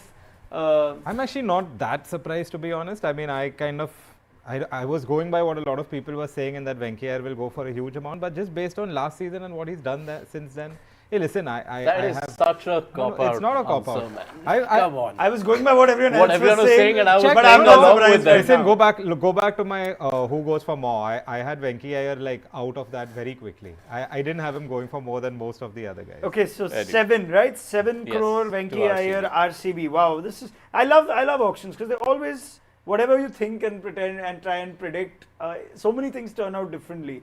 So I can tell you at the mock auction that we did yesterday, Anil Kumble got Venki Iyer for about 6 CR crore. for RCB. Yeah. So well, that turned out reasonably accurately. But yeah, Venki Iyer, 7 crore will play for the defending champions Yeah, next but year. I think the main storyline here is just like the reluctance to spend a lot of money in these opening rounds. I mean, we've seen we're literally at around 32 crores spent right now, right? Yeah. Total spend on players. No, but I think that's Or little more very than that. evident that people have, like, for 36, example, yeah. Livingston, people feel that he's been given enough and more chances Yeah. in IPL, Yeah. where people have spent a lot of money. We're not going that route again. It just, maybe all 10 teams have actually thought similarly, which was surprising. I thought one team would try to take him at, sometimes take him at a low price could get a larger value, right? So that doesn't feel so much. So that's a surprise. All right, there you So, go. Keen so to I think the ask- uncapped players, I think people are very, very bullish on uncapped. Yeah, I players. mean, it's all indications are we'll see a lot of money being spent for, so which I'm big fan of. So let's see how that goes. And as far as the keeper set goes, we've had a few already. By the way, after Venki Iyer, Deepak Huda went unsold, so no love for Deepak Huda. And we've now had I think KS Bharat who's gone unsold. Yeah. Right. What else have we got, Yash? I think before we move on from Venki, I'm interested to know how surprised everyone is Mumbai at have CSK got- not coming in at all. Mumbai have got Quinton. Mumbai have got Quinton So for that's just 1 a CR. that So means that's like a Rickleton backup. option. But yeah. I think he's going to slot in and Yeah, I Rickleton's mean- going to be the backup. Rickleton's going to be the backup. Looks you think? like it. I mean, They've it's got good, Quinton de Kock. Remember, they got Quinton de Kock in the auction list. Yeah. Yeah, that's true. So MI have been busy. They've spent nearly 50% of their balance purse, and they've got MI. But that's pretty good business with the kind of form de Kock showed in the recent series. Yeah. There's no signs of a player who's rusty post, turning back on his retirement. So this is. I think they would decent have buy. realized with one season of Rickleton that maybe Quinton is the slightly more experienced person to play there, and he's done well for them. Well, it's And- not a bad thing to have both options. It's not Yeah. like they release Rickleton. Correct. So I think their overseas is done, right? is that if all I their remember- overseas? That is right. That is right. So there's They had no only one goal to overseas, back up so like we they're not discussed. going So through. they And I think the thing that has changed from the end of the IPL season to now is that de Kock had also stopped playing international cricket. yeah. He's back and playing the highest level cricket more regularly. Also, I'm interested that de Kock, when he entered the auction, entered at a base price of 1 crore, where we've Yes. spoken of the experienced overseas normally at 2 crore. But if MI were the team that had at least had conversations with him that why don't you put your name, but put it at 1 to make sure. yeah, we then get- only they So we can stay get in it. the game. All right. So Wow. another big surprise is that Johnny Bairstow, we thought would be again a This is- high value target, has gone And unsold. we're just thinking that, okay, they haven't gone for all-rounders because they're waiting for this set, but it looks No, like I think things are Jamie just not Smith waiting. might go again. I Yes. think people have moved on and they're going behind potential. And I don't know. future I stars. just feel like maybe they're really looking at, maybe they don't want to spend money this year, the teams. Jamie Smith is in. I'm in this, honestly, I think Gurbaz has gone unsold, Yeah. isn't it? Yeah, so Yeah, Gurbaz is and another Bairstow. one. unsold, so is But Bairstow right unsold. now it's Jamie Smith, and I'm more keen to see what Ben Duckett's fortunes are at this auction. So Jamie Smith, and I Do we believe have a there's bid been a yet? bid. It doesn't look like. Punjab and is it? KKR. Oh no, Jay Smith unsold.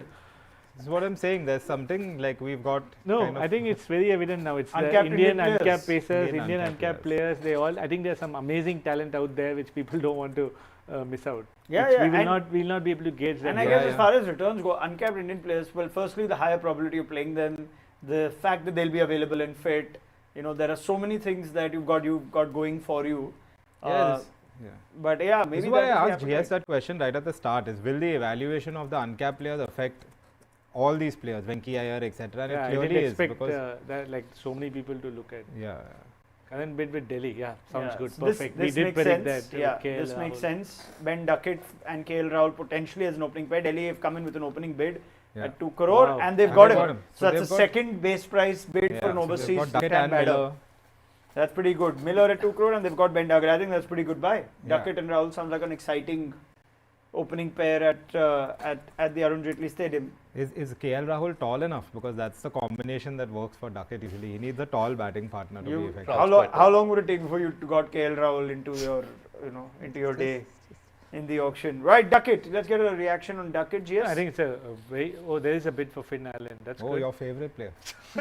by KKR. So KKR have gone for the high intent opener, yeah, as we discussed. yeah. They clearly There same is as a that, New Zealand presence there now. It's with Tim Saudi at that table for whatever it's worth. But yeah, Duckett's good business. It's a good business, and he's the only left-hander among the wicketkeeper slots, barring Quinton. And I think it's Duckett's an all-format player, and his first IPL. He's also. I think this is good business by both teams. So this, I'm not surprised about the price, Ranak. Like I told you, there's so many people. Tim Seifert's there, and I expected Jamie Smith to go sold for a decent amount of money. So. Did a Yeah. couple of handy knocks when England were in India. At the So start of after this the year. uncapped picks, maybe they'll go back and look to buy these players. So you can confirm that in what actually turned out to be a bit of an anticlimax of the keeper's set.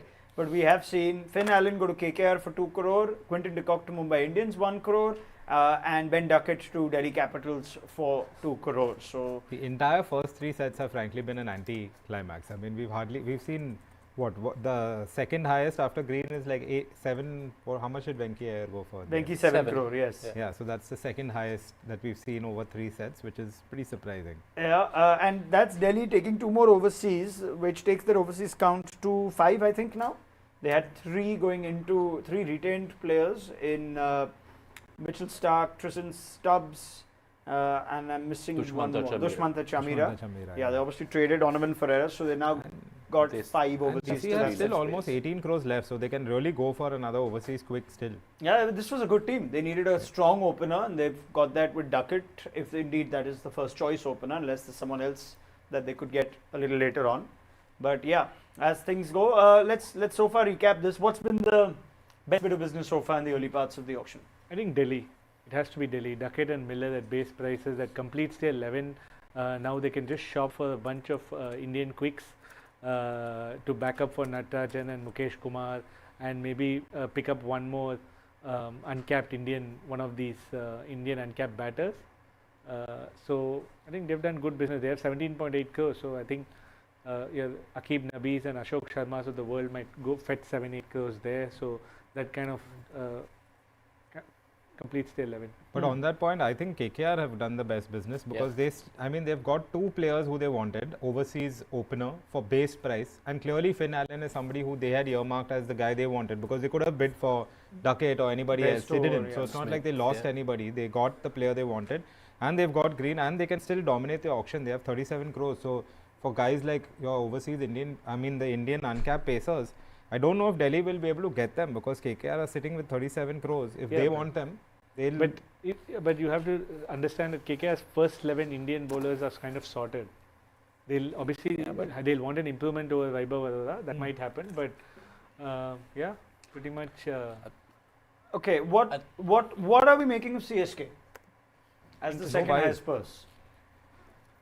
Clearly, maybe they're just going by last season and how well the uncapped talent did for them, and they just have got some uncapped players in mind, and they're thinking they're going to just go a different route and build their side around uncapped players. Because even with Green, they only went up to a certain amount. I mean, especially considering that they didn't go for Livingston or Venki Iyer. Now that makes the Green decision even stranger, right? Like they could have gone even more for Green. We thought, okay, they're going only this much for Green because they want to make sure they get either Venki Iyer or Livingston. But clearly, they are actually keeping their money for something completely different. No, I think the other thing is if you actually look at that team, none of our teams have Uzvil Patel. For starters, he did a decent job there. So there is one buffer batter there still in the top 5. And the second thing is the bowling is the one which I think all of us will agree the bowling is the challenge. And maybe they've kept most of their money for that bowling. The number 6 and 7 role could be that Prashant Veer, for example. Like they expect him to go for 8-9 crores. And by chance, by going by logic, you've bought your Venki Ayers and Livingston at 2, I would have gone. Maybe they just feel that Livingston, the moment they put a bid, somebody might come. We don't know that aspect of it. Yeah, Livingston is a big but surprise. my point is that what we thought CSK are waiting for is not what they're waiting for. They're actually waiting for maybe bowlers or uncapped Indians. But the reason that they didn't push further for Green was not because they're waiting for Venki or Livingston. They're actually waiting for something else. Well, let's see what the viewers are saying. If you guys have some insight as to what do you think CSK are targeting, given they've had a quiet start to the auction, but for pushing KKR to as much as 25, and some of you saying that maybe they just want to get Pathirana back at a lower price. There's also a question on whether they're looking at someone like Cooper Connolly and they're looking at different kinds of players and they're not necessarily looking at top order batters or wicket-keeper batters. Well, wicket-keeper batters certainly I don't think they need, and top order batters also something they didn't need. Who? CSK. Yeah, absolutely. The only question is whether they could have gone with some of the all-rounders. No, I think all 10 teams are kind of reading the room pretty similarly. That's the biggest learning for me. In terms of, I think all of them find certain skill sets rare, which is your Indian fast bowlers, Indian all-rounders, Indian spinners. They feel like, Indian spinners, maybe all of them are 8 and they want 4-5 crores for each of those players. Like teams like SRH and LSG who have similar amount of purse. Maybe they're looking at, they need those 5 to 6 crores for each of these uncapped players. All right. Yash, let's build some teams. Yes. And I think we have to go to KKR because I'm agreeing with Dustin for the moment where with Finn Allen and Cam Green, they have a solid setup ready. And I'm going to wait on this auction dashboard in this KKR side. First, you guys tell me, where do I slot Finn Allen in? Because one of two things has to change based on these two signings. Either Sunil Narayan is not an opener or Ajinkya Rahane is not sure shot the captain, because they surely can't have a side where both Narayan and Rahane open. So Nagaraj, who is very clued in on what's happening at KKR, seemed pretty clear that certain that Narayan is not opening this season. So I would say that we take Narayan dropping out Narayan down, Finn Allen opening with Ajinkya Rahane. You've got Raghu Vanshi there, Green at 4 for now, GS. Rinku at 5. Yeah, I think Rinku batting a position higher might be likelier this year. Yeah. And you, do you have Venki? Venki's not at KKR. Venki didn't reach KKR. Venki He went to RCB. So yes, they have. I think they need a number 6 still. So you see number 6 and potentially 7, unless Ramandeep is 7, I think, maybe. Yeah, but you'd still want a batting option better than Harshit Rana at number 8. This is you where want a bowling all-rounder. This is where this is where one of the viewers who said that Rovman might be a more. He certainly fits into this team, but as the but fourth you add, overseas. No, but you don't have an overseas quick. Yeah, then your overseas are done then, because you have Narayan coming in later. So Narayan can be your number 8. To be fair, they didn't really get returns out of an overseas quick last year, and it'll be interesting to see if that's the slot that they've changed, where they're happy with Varun, Narayan, Harshit, Vaibhav Arora. You've got 4 solid Indian bowlers. Now, whether you're going to go in for that 5th Indian through whatever the auction throws up, they've got Cam Green as an all-rounder now, so you've got another bowling option. So I'm interested to see if a bowler is, I'm sure they'll get someone, but whether that is a high priority target, waits to be seen. No, they could look at someone like Duffy, Pathirana, the likes of that, right? So that could, I think they'll get 2 overseas quicks. They definitely need a backup for Finn Allen. I wonder who that particular player is. And the likes of Karthik fits in perfectly here again at number 6 or number 7. Yeah. Whether they, so if they're going to pay 10 crores or 8 to 10 crores for such a player, I'm sure they want to slot him in the 11. All right, that's KKR. Got anything else for us? I mean, I think Not for in now. terms, there's not a lot of squad building going on at the moment. Yeah. Okay, let's take some viewer comments. They're coming in, so let's see. Well, Mahir is saying Finn and Sunil Narayan can be a deadly opening duo. I like it, but if Nagaraj is to be believed, that KKR have perhaps decided not to go with Narayan the opener as as their first choice, first set of plans for next season. I think there's nothing to lose. Just go with Narayan. There's plenty to gain if he comes off, but we'll see what happens closer to the day. What else have we got over here? Zubin saying all of you were terrible. That's why your picks were wrong. So I don't think we got all of it wrong. Yeah. We got some of it right, and that's all you get at auctions most of the time. You get some of this right. Jason Holder and Bracewell might be of high interest, and they're coming in later. I seem to doubt that now based on what happened with the first all-rounder set. CSK are waiting for Jason Holder. So suddenly the CSK opinion is that they're waiting to but go. But they're later. all again in the accelerated set, right? So No, I think in all-rounder 2s. yeah, so they're all accelerated. After 70, it's accelerated, I right? think So okay.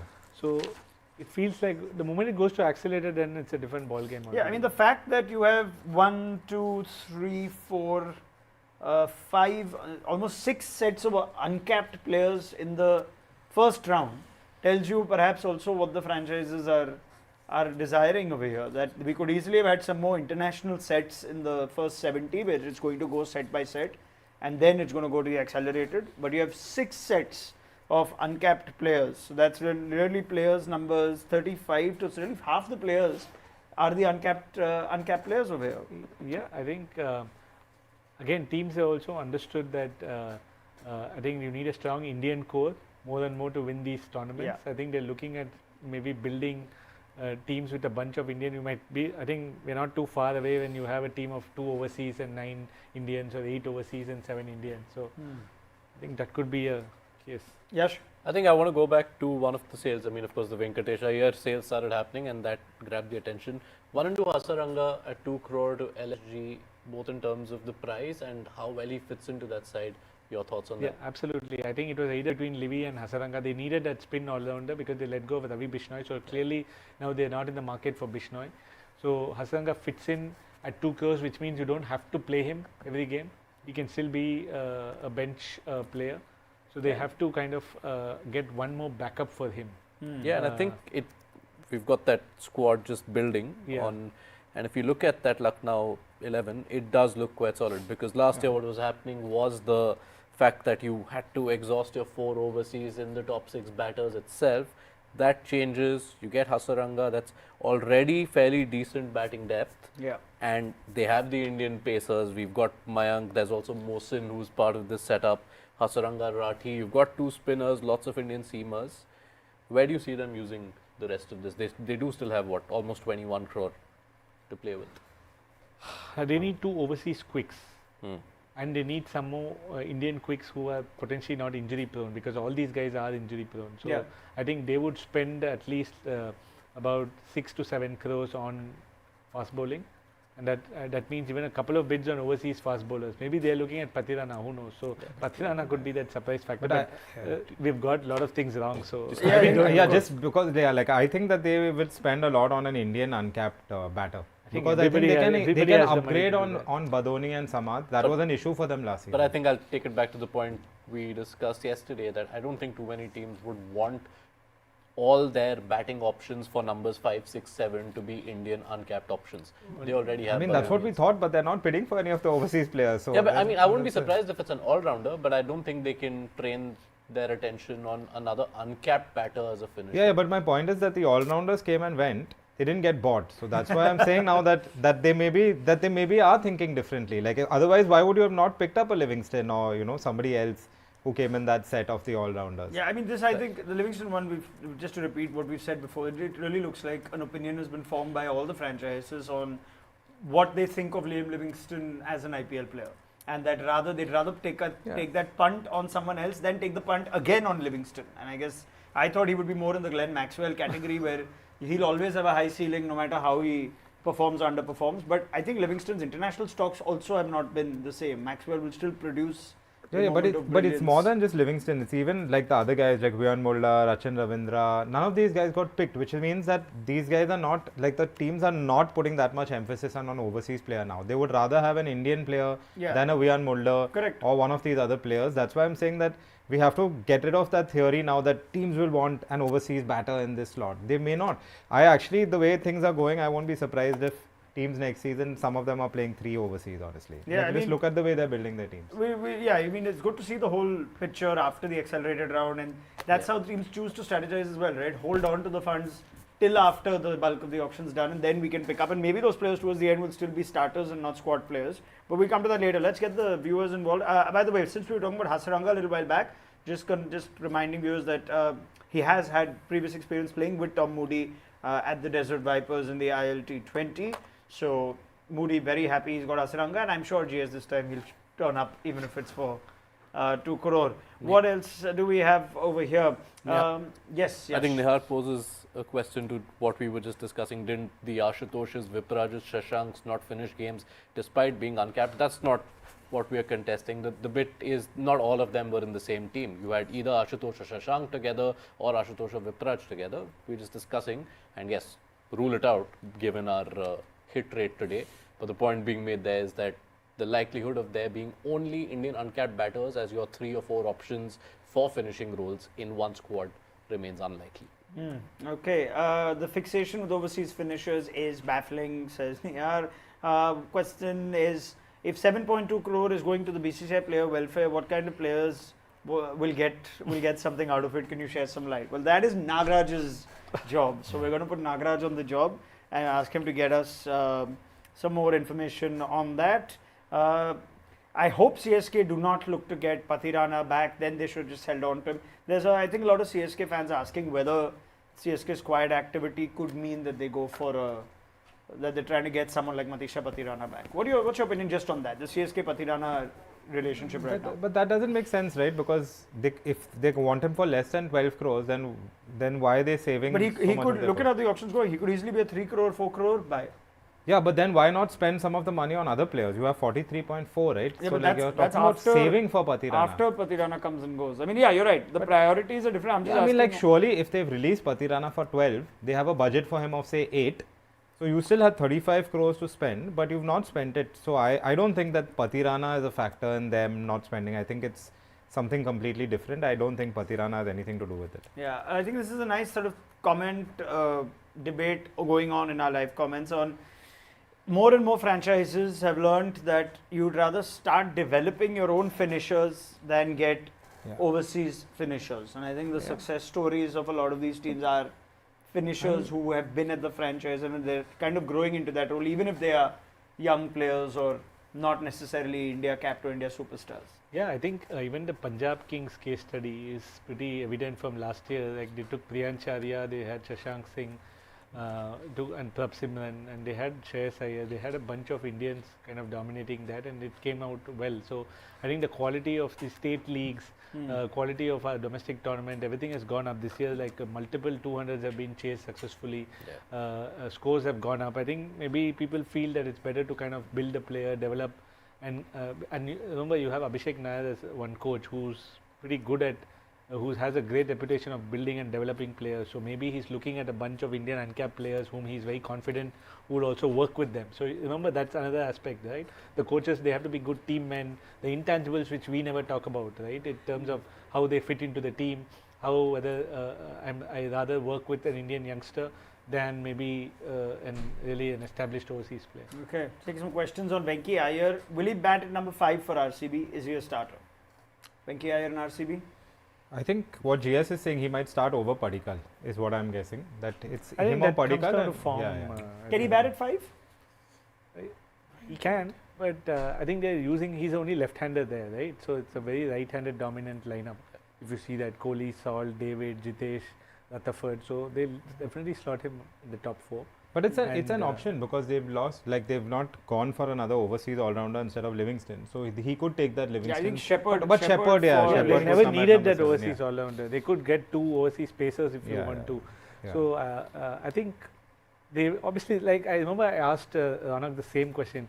If they rated him last year, will they rate him again? What has changed in 1 year? Nothing's changed. They definitely look at him as a potential spin hitter, someone who's very good at spin, which they want in the middle. And you have to see how they've improved their team. And I think they've done a good job. Absolutely. I'm amazed that none of the other teams saw greater value for a Venki Iyer looking at the options of capped Indian players, which is again supposed to be something. But I guess now it's everything is subject to context of Who are those players, and how much faith are you willing to put in the uncapped players this year? Yeah, the quality is, I guess, the drop-off is massive, and people realize that let's not waste our money on the drop-off, and we'd rather try someone new. Yeah, the gulf I think is getting here between the uncapped players showing potential and the capped players that find their way back to the auction Correct. every year. And overseas, you can add the overseas players also. Yeah, I think if absolutely. they're really like generational talent, people are willing to spend.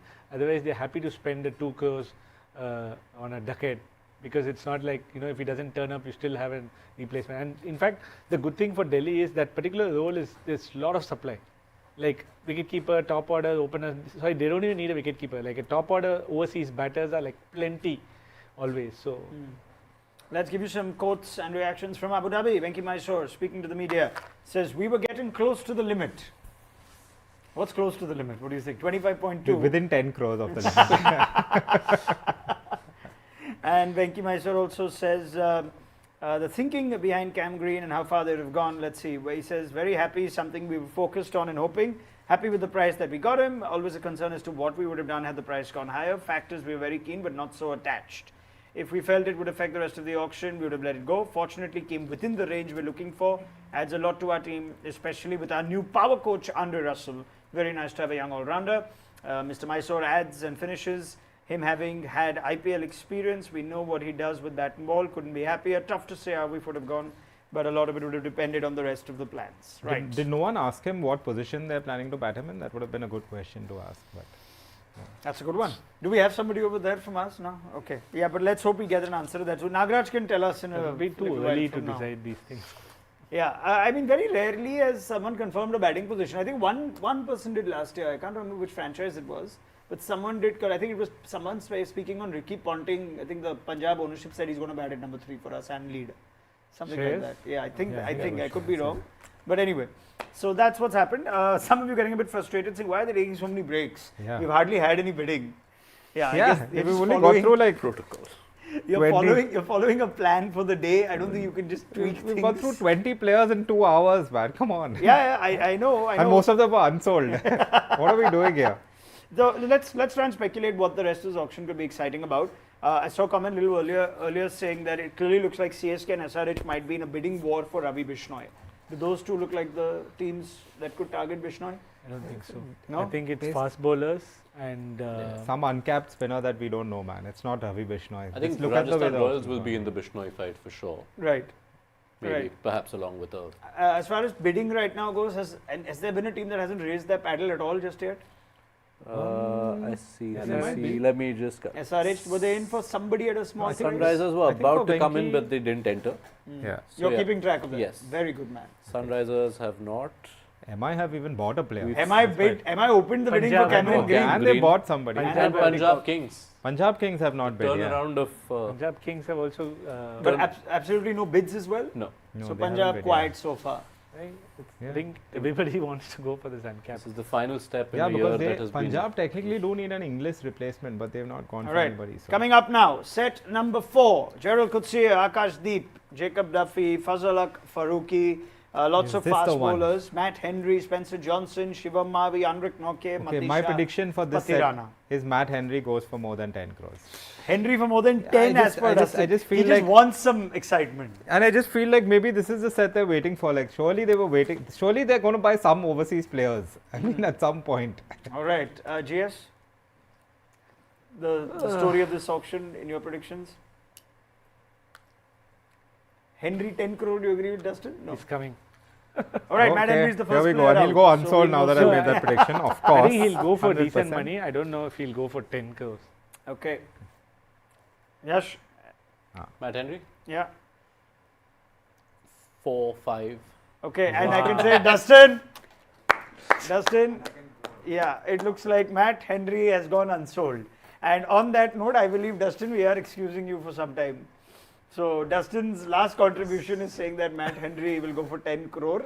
It's not a punishment, right? Because I said 5. Am I out now? Well, as of now, Dustin's doubled your wrong answer, so he's gone out, but will be replaced by another guest, and we'll see Dustin back very shortly. Right. So that is the end of Matt Henry's bid. He's gone unsold. Akash Deep, who was released by LSG, is now up and running in the auction. So Akash Deep is currently being bid for. And I can confirm again He's that in this unsold. fast bowler set, Unsold. Akashdeep unsold as well. So that's another unsold, hat-trick of unsold fast bowlers. Akashdeep follows Matt Henry as well as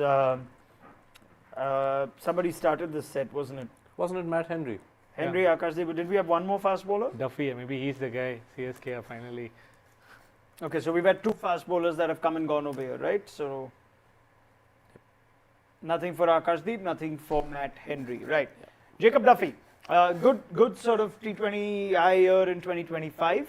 There is a current bid. I think must be CSK. And there's a 2 crore bid that has been activated by RCB. What's his height? You're looking for Jacob Duffy's height now. Remember, potential replacement for Hazlewood, and Jacob Duffy has his first IPL gig. So Duffy has been sold to the champions, who've now picked up their second player of this auction so far. Duffy goes at base price to RCB for 2 crore. Right. Goodbye, you think? Yeah, I think again backup player for Hazlewood, and I look at it from a price point perspective. I think that's a good price point to get Duffy. He may also seem Very new. inexperienced, but So just on that, he may seem new to an Indian audience in terms of how new he is in international cricket, and he's not played a lot of it in the subcontinent. But he's actually played more than 150 T20s. He's reached close to 40 T20I caps for New Zealand. Solid track record, with of course the caveat that he's played most of this cricket in New Zealand. A lot of times made the most of good bowling conditions. But yeah, maybe ticks a lot of boxes for RCB. All right. I don't know if it ticks, but it just fills. At least they hope so. particular slot. Yes. You can't say. We'll one over at the Chinnaswamy, and all those boxes could be unticked. But good luck to Jacob Duffy, who's been very good for New Zealand, and let's hope he has a good time of it at RCB. He will likely be, I guess, a replacement for Josh Hazlewood, almost much like Lungi Ngidi did a job for them when acquired. But who knows? I think this time the overseas pacer might get a lot more game time, with Hazlewood having a very busy time of it. Jerwal Kutsia has gone unsold, as has Shivam Mavi.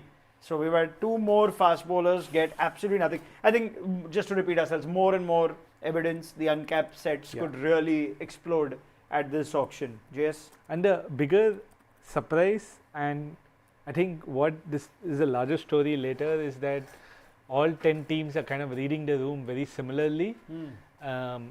So what does that mean? Maybe we need to move on from auctions, because if everybody is doing the same thing and you're trading before and you come into this auction, you'll all agree this auction is slightly in terms of the quality of players, it's slightly on the lower side compared. So maybe things are the league is maturing. I've got to just say, I think I did say this, that the infrastructure of the scouting has gone up, the viewership of these leagues has gone up. So the franchises may very well have said, let's try and unearth the next big thing. And we can punt on 15 players, 10 players every auction and hope that one of them will be the next Hardik Pandya, the next Bumrah, the next Rashid Khan or whatever. Matisha Patirana. So clearly Patirana has gone with Delhi because they need that tail bowler. I think Starks, maybe they want to use Stark up front, Patirana, which means Miller is not a sure shot in the 11. He's more of a backup player. Yeah, that explains Delhi's reasoning, but Lucknow are bidding aggressively too. It's already reaching close to 6. Yeah. And Lucknow, for the reasons we've discussed, while they have a lot of Indian pacers, not a lot of them have a proven fitness track record. They might want the backup, although it will be interesting if they do get Patirana. Let's see how this plays out. They're 4 overseas. But Delhi have a lot of overseas to play with. Yes. So, and Hasaranga is the only optional overseas you could see over there if you decide to go with the 3 biggies up top. They might change that with Makram Mash. No, I think Patirana and Hasaranga will keep swapping. Correct. Patirana is never a 14-game player. Yeah, and you have Rathi, you have a spinner there already. Yeah. But it's nice to see Matisha Patirana has still got some auction love, and he is now raced up to 7.8 crore. Delhi and Lucknow are in it. So whatever concerns we might have had about Patirana, or do all the franchises feel like he's lost it or it's behind him, I am very, very happy, because I said a number of times that Patirana is still going to be backed by some franchise, at least for another year or two. The guy's got far too much time and he's got age on his side. But if CSK didn't want him, somebody else certainly does. 9 crore and counting for Matisha Patirana. This is, of course, also quite an iconic tussle in terms of the route tables. This was the pair of teams responsible for the Rishabh Pant 27 crore with LSG doing that RTM raise? The DC LSG tussle at an auction table. Anyway, let's see what you guys think. Right, Ashu says KKR should come in for Patirana with all that balance. There's also another one saying, yes, you're right, this is not an auction, this is a tea drinking contest, says TKHP. Right, on that note, let's have an impact player in. Let's get Mr. Mukund in. Get in, Mr. Mukund. Don't worry about... We can't see what's on our program right now. We're following the auction. Hello guys. Good to see Mr. Sundar Raman back. Yeah, shade of orange? No, not at all. Not really. I asked him whether it's more comfortable sitting next to Dustin than Dan Vittori. Now let me ask you if it's more comfortable sitting next to Abhinav Mukund or Kavya Maran. What is less pressure? I'm not answering that. Always from putting a me in similar area a spot. in Chennai. Yeah, of course. Yeah. Right, Abhi, since we've got you and we've got some spice into this otherwise fairly subdued auction. I expected it, Ronak, to be fair. Because for all that we are talking about demand and supply, I think teams are very smart these days about who they want to pick. And I'm very certain. I was watching your show yesterday. It was fabulous, by the way. I enjoyed it, the chatter. And I think Gaurav only mentioned that uncapped players are going to go for massive money. And that's exactly what's happening right now. So all indications are that once we open the uncapped players, which start at set 6, that time we could see some really big stories, big My bidding. favorite is set 8. Okay. I think that set is something where you'll garner a lot of interest, which is the uncapped wicket keeper set. Yes, you're keeping an eye on how the bidding is going for Patirana. What have you picked up? I can inform you that Matisha Patirana will be making more in IPL 2026 than he did in the last cycle. He has crossed 13, which is what CSK had retained him for. He's in fact crossed 14 since I started talking. Okay, wow. Let's get a reaction on this. Patirana and high price, high demand for him in this auction so far. GS, Abhi, Matisha Patirana? I think, again, X-factor player. If he's at his best, he's definitely a weapon. Like I said, why they retain Nattu is because the ability to execute those Yorkers, that skill is much more, the way the game has changed, all you need is 3-4 Yorkers, or 3 Yorkers to be executed more frequently. I think he does that. Yes, actions and other stuff. They have coaches. Bharat Tarun is there with LSG, who's someone who can definitely work with Patirana and make sure that he fits. And I don't think they're looking at him as a 14-game player as well. You know, come in 7-8 games, kind of complement Stark at the death. And if there's no injury concern, this was always on the card. The question asked during for his international returns, Abhi, was he's not making the Sri Lanka team as often, and if CSK have given up on him or released him, that perhaps tells you where they think Patirana's graph is going. What do you make of this pretty significant bid now, 15.8? And you're looking at two teams who have an issue with how to front load their bowlers and how to keep bowlers in the death. LSG, for instance, have bought Pant-Shami. And I think they'd front load him. If they end up getting Patirana, they'll use him as a 10 to 20 bowler.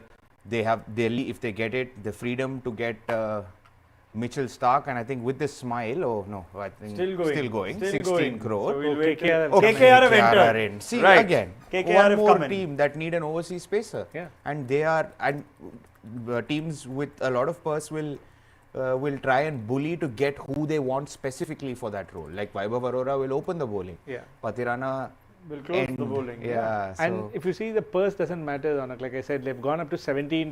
Both teams have completed their minimum slots. They have their 11 ready. And if they want a player, they're just going to exit. They're going to use their entire budget. So with LSG, you're telling me with LSG, there's not much left to do after the signings of Vanindu Hasaranga, as well as there was one more LSG player that I'm missing now at the back of my mind that they picked up a little while They got back. Hasaranga. Yes, they bought Hasaranga and they bought... No, that's the only player they bought. But don't they still have work to do is what I thought. Not really, right? They have the 11, they have Shabazz, they have Samad, they'll back those guys.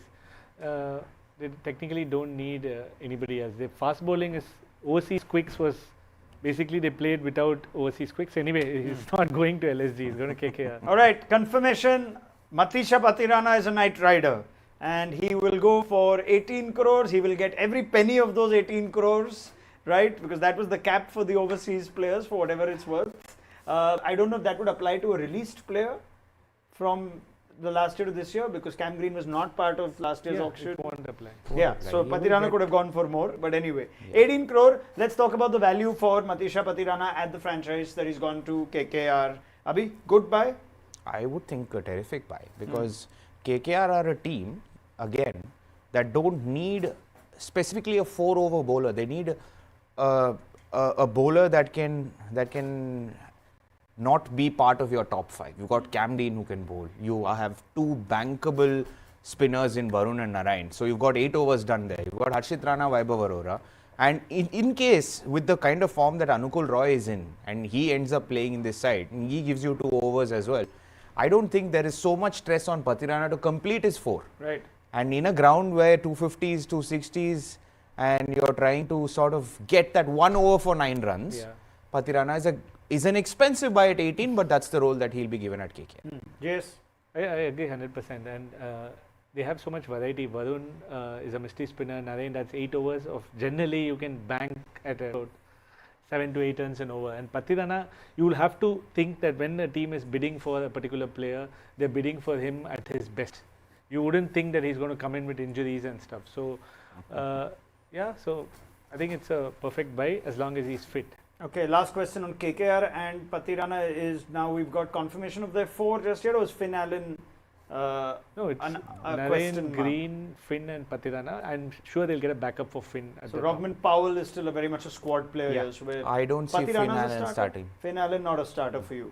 So we'll have to see who they buy. They might get a Seifert or a Jamie Smith who will they still need that keeper. I mean, they've let go of Jamie Smith, so whether they go for an aggressive Indian... I think an Indian, I think they might end up going for an Indian option and try and play him, or use Raghuvanshi. I think they're not too stressed on the keeper angle. Okay, that's information to me. They don't No, have a keeper. this is my view. It's just like how your view, and I've heard you multiple times, GS, you've skinned the cat multiple times on this Especially show. for Kolkata. You've been Kolkata expert with Ashwin sitting on the table. That was nowhere like this, by the way. One question we did ask was whether you think they would have made a call on Narayan the opener, because that also would inform your decision making at the auction. Yeah. Narayan the opener, yes, no? Looks like no at the moment, because you've got Green who will play in the top 3, you've got Rahane, and I'm presuming with Abhishek Nair back, Raghuvanshi is a certainty in that top 3. So he really likes what the young man can offer, and that's fair enough. And that's why I think Finn Allen might just struggle to fit in that top order, because you've got 3 right-handers once again. There could be a left, which is why I was pretty surprised they didn't go for someone like Ben Duckett instead. And they went for Finn Allen. And one more thing with Patirana, I think he's playing for the Knight Riders now in the He's playing for Sharjah Warriors. Okay, so he's Patirana is someone that they will be looking at as certain starter, and this is all an attempt to try and rebuild the great core of 2024 with Salt, Stark, and Shreyas. Yeah, at least the same kind 3 of roles. That's what I was telling you. Yeah. 2 people at bottom, Narayan, Russell, and just backups for that. Correct. Right. Well, tell us what you make of the Patirana signing. I think it's completely polarized right now, where a lot of you saying this is a waste of money, and some of you saying this guy's going to be the star and the match-winning, the game changer of the next IPL. That's pretty much, between that is what the IPL is, right? There's one thing I don't agree with Abhi. a lot of people when they say there's no value for money. There isn't a value attached to a player in an IPL auction. It's just pure demand. And if you think, yes, I want this player because of his particular bowling type and the role he fulfills, that's it. 2 teams want the same skill set. He's going for a big price. Well, that's it. So I don't think price is a question at all. All right, absolutely well played. We make this point time and again. Never the player's fault what he ends up going for. Quickly, I can tell you, after the Patirana deal, Anrik Nokia picked up a gig.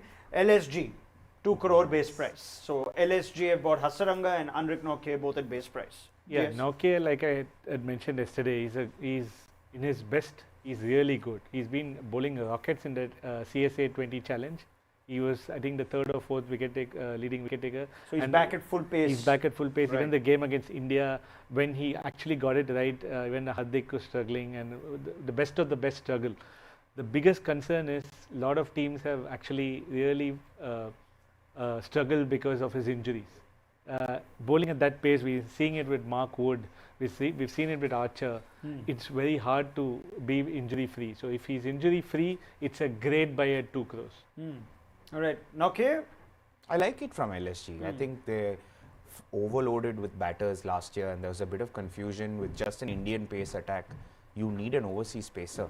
Overseas spinner is also heartening to see, and I hope they fill up their slots this year with the overseas. Yeah. They had only 6 Correct. last time, so I hope they get 8.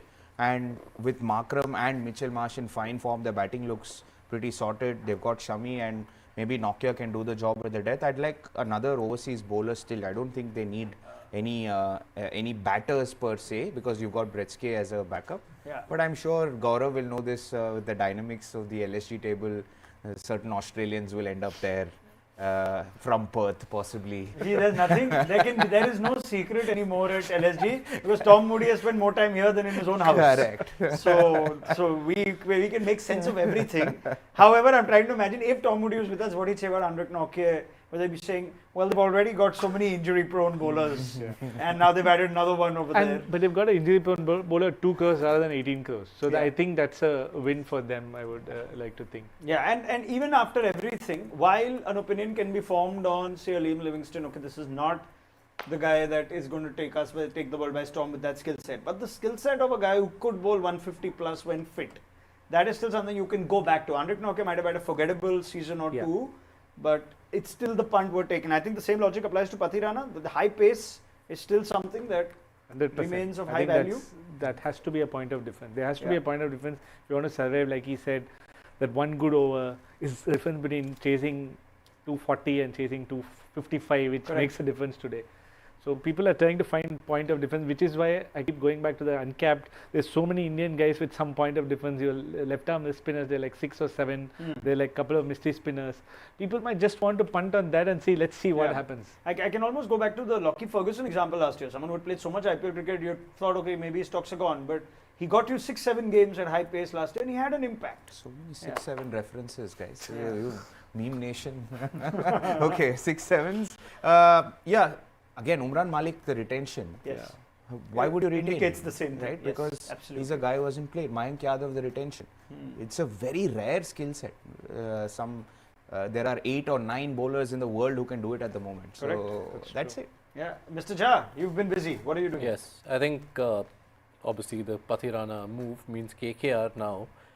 You have possibly their 4 overseas quite locked in, because Finn Allen, who's come in as what was a very intended wicketkeeper buy, and then Cam Green, Narayan, and with Pathirana now added, you have quite the base for KKR already, and they still have money to play with, and it's still just that spot there at whether it's, I'm sorry, Abhinav, 6 or 7, which is the only vacant slot right now when you look at that team builder.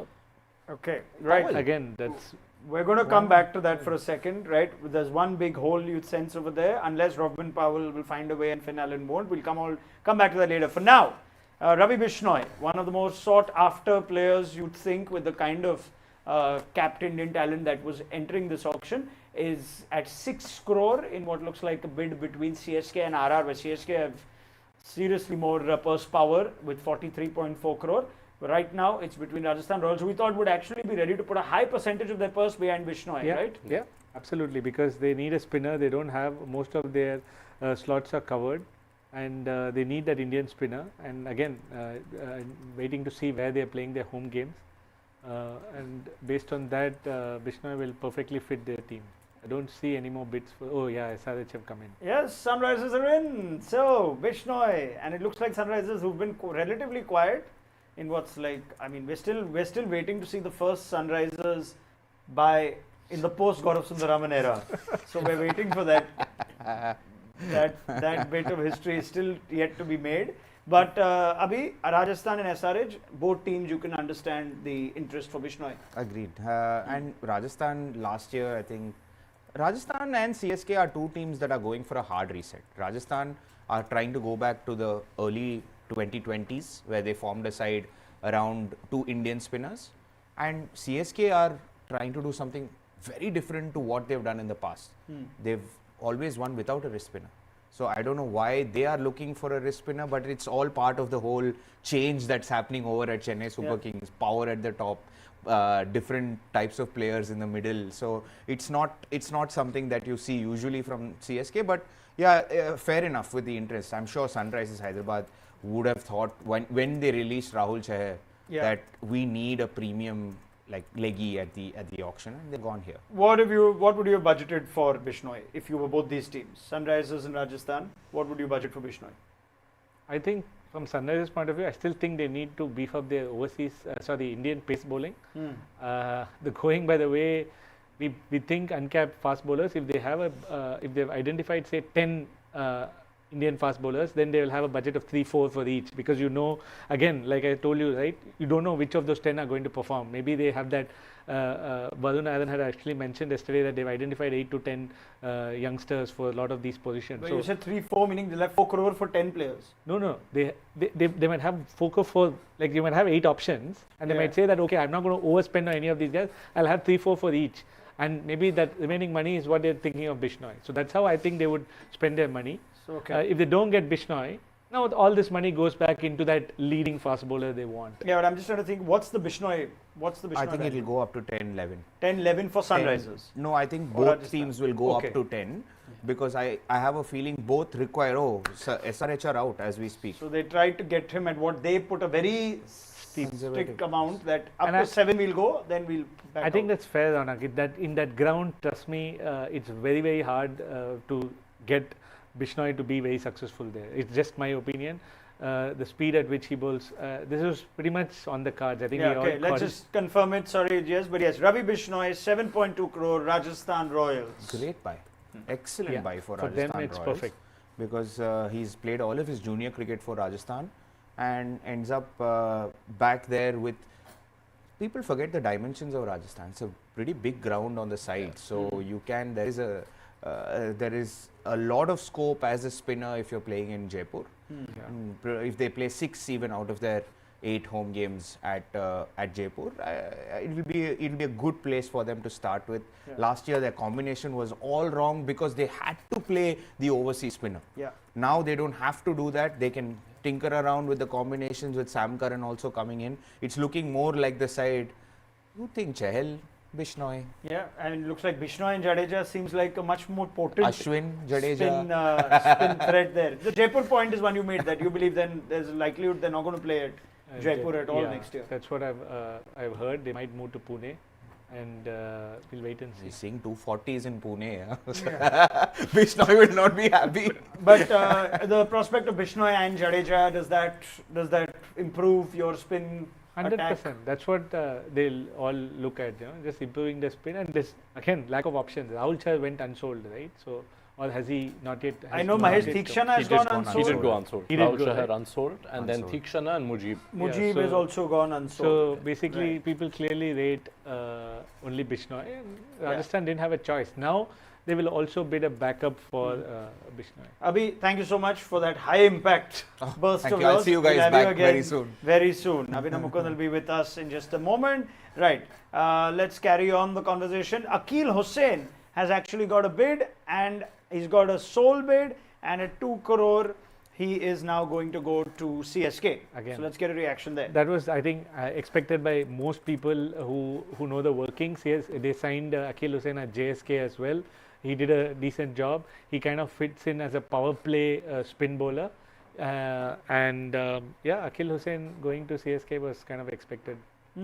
Akil Hussain, squad player, reserve player at best. Or they might look at him as that power play spinner. Ooh, power play spinner. Not too many of those around these days. Exactly, and there's nobody else, right? So right now they have that left arm spinner. They look at him as a power play spinner. Also have to give props to a lot of our viewers from yesterday, because it was a recurring theme in the comments. Akil Hussain to CSK, surely happening. So well done to those viewers. Right. So give me your thoughts, guys, on Bishnoi to RR as well as CSK getting Akil Hussain. There's also some unsold players there. Theekshana, Rahul Chahar. We thought there might be some interest, but not to be. Right. We've entered uncapped territory as a result of set number 5 in the spinners being completed. We've now got uncapped batters, and this is where you've got a few batters that have had some IPL game time in the past. Atharva Taide, Abhinav Manohar, Yash Dhul. So you Anmol Preet Singh, Prabsimran's brother. So you've got a few over there.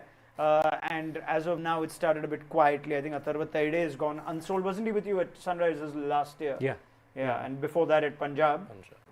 but Both no of them interest have here. gone unsold. So I wonder if again even amongst the uncaps we'll see a little more activity once we get to real raw talent territory, not the ones Yeah. that we've even seen so far. You see anyone likely in the next 10-12 players coming up? If you look at set 6, Yeah, which Keep is- Dar is there. yeah. Uh, So set Akib- 7 might be the exciting one, and Abhinav already mentioned set 8 is something 8 he's looking as the forward Yeah, to. set 8 is a wicket keeper slot. Abhinav Tejana also is a player. Let's see if he gets a bid. He's got a bid? No. So far, no, and He's yeah, also the unsold. unsold train is going to continue for some time.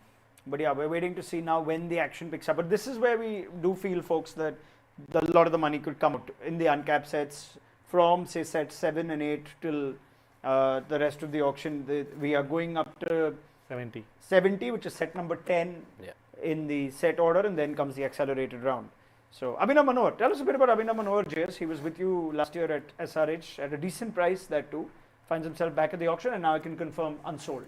No takers. Yeah, I think again he does struggle a little bit against high pace, and last year I think he was bought at a much higher. He had a great Maharaja Trophy last over. Since then he's kind of dropped in terms of form. So Yeah, that's it for Abhinav Manohar. Nothing for him, nothing for Atharva Taide, and it looks like nothing for Anmol Preet Singh. So this looks like not the area of interest as far as the auction is concerned. What else have we got so far? Anything coming in on YouTube Live, Yash? Yash Dhul went unsold as well. Hmm. And yeah, lots of comments around how suggesting there's no people surprised there's no Gudakesh Moti.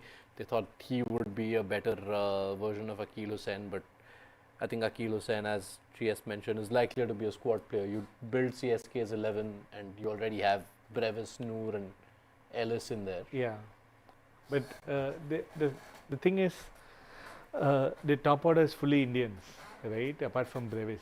So if they're going behind and say again an uncapped player, he also fits in the top. So which means they can play Akil and Noor, and again they're completely different. Akil's a power play bowler, and Noor's going to play in the middle. That was my only concern. If they had gone for someone like Green, you still don't have that power play bank, and you need a power play spinner in Chennai. And generally, you would have noticed hardly wrist spinners playing in Chennai. It's usually finger spinners who have done well. So I think there's definitely a possibility in Chennai to start with Akil and Noor, and Akil can bat also. So. Right. Let's just recap some of the top stories so far. The auction's taken a bit of a break. But yeah, Cameron Green to KKR at 25.2 is the highlight of the first 2 hours of the auction. And Matisha Patiran at 18 crore going to KKR as well. So KKR using that excess first to their advantage. Those are the big stories. Other than that, Venki Iyer at 7 crore to RCB. Very interesting that he didn't have more of an appetite. Liam Livingston, absolutely no appetite. And you also have Ravi Bishnoi, who's had a decent payday. It's a pay cut, I think, from his LSG trade sort of days. But at 7.2 crore, Bishnoi will be an RR player. Best bit of business so far in the first couple of hours before we take a short break? I think James? Delhi and KKR. Delhi, yeah, let's talk Delhi as well. They've done well. Delhi and KKR, I think they've come in with a clear plan and they've got whatever they wanted. They did bid for Patirana for quite some time, which means they obviously have a budget for that overseas pacer, and they might come back and buy. You'll see a lot more spend in the next couple of sets. I think the biggest story is I think the number of players who went unsold, and I'm still very amazed how all 10 teams are kind of reading the room similarly. That is a bit of a surprise. Like, you'd usually think 1 or 2 teams might think differently. Maybe CSK is that one team, because they literally didn't bid for anybody who we thought they will bid. So. All right, former Sunrisers analyst Gaurav Sundar Raman, who of course is back with us on Cricinfo, originally a Cricinfo analyst, so let's get the chronology right, but he's given us plenty of insight on how the auction is unfolding. Yash, anything before we take a short break? Yeah, just a quick nugget. This is the first time, and KKR, of course, they came in with this purse size where they could do it. It's the first time that that one team has had 2 buys of 15 crore plus at the same mini auction.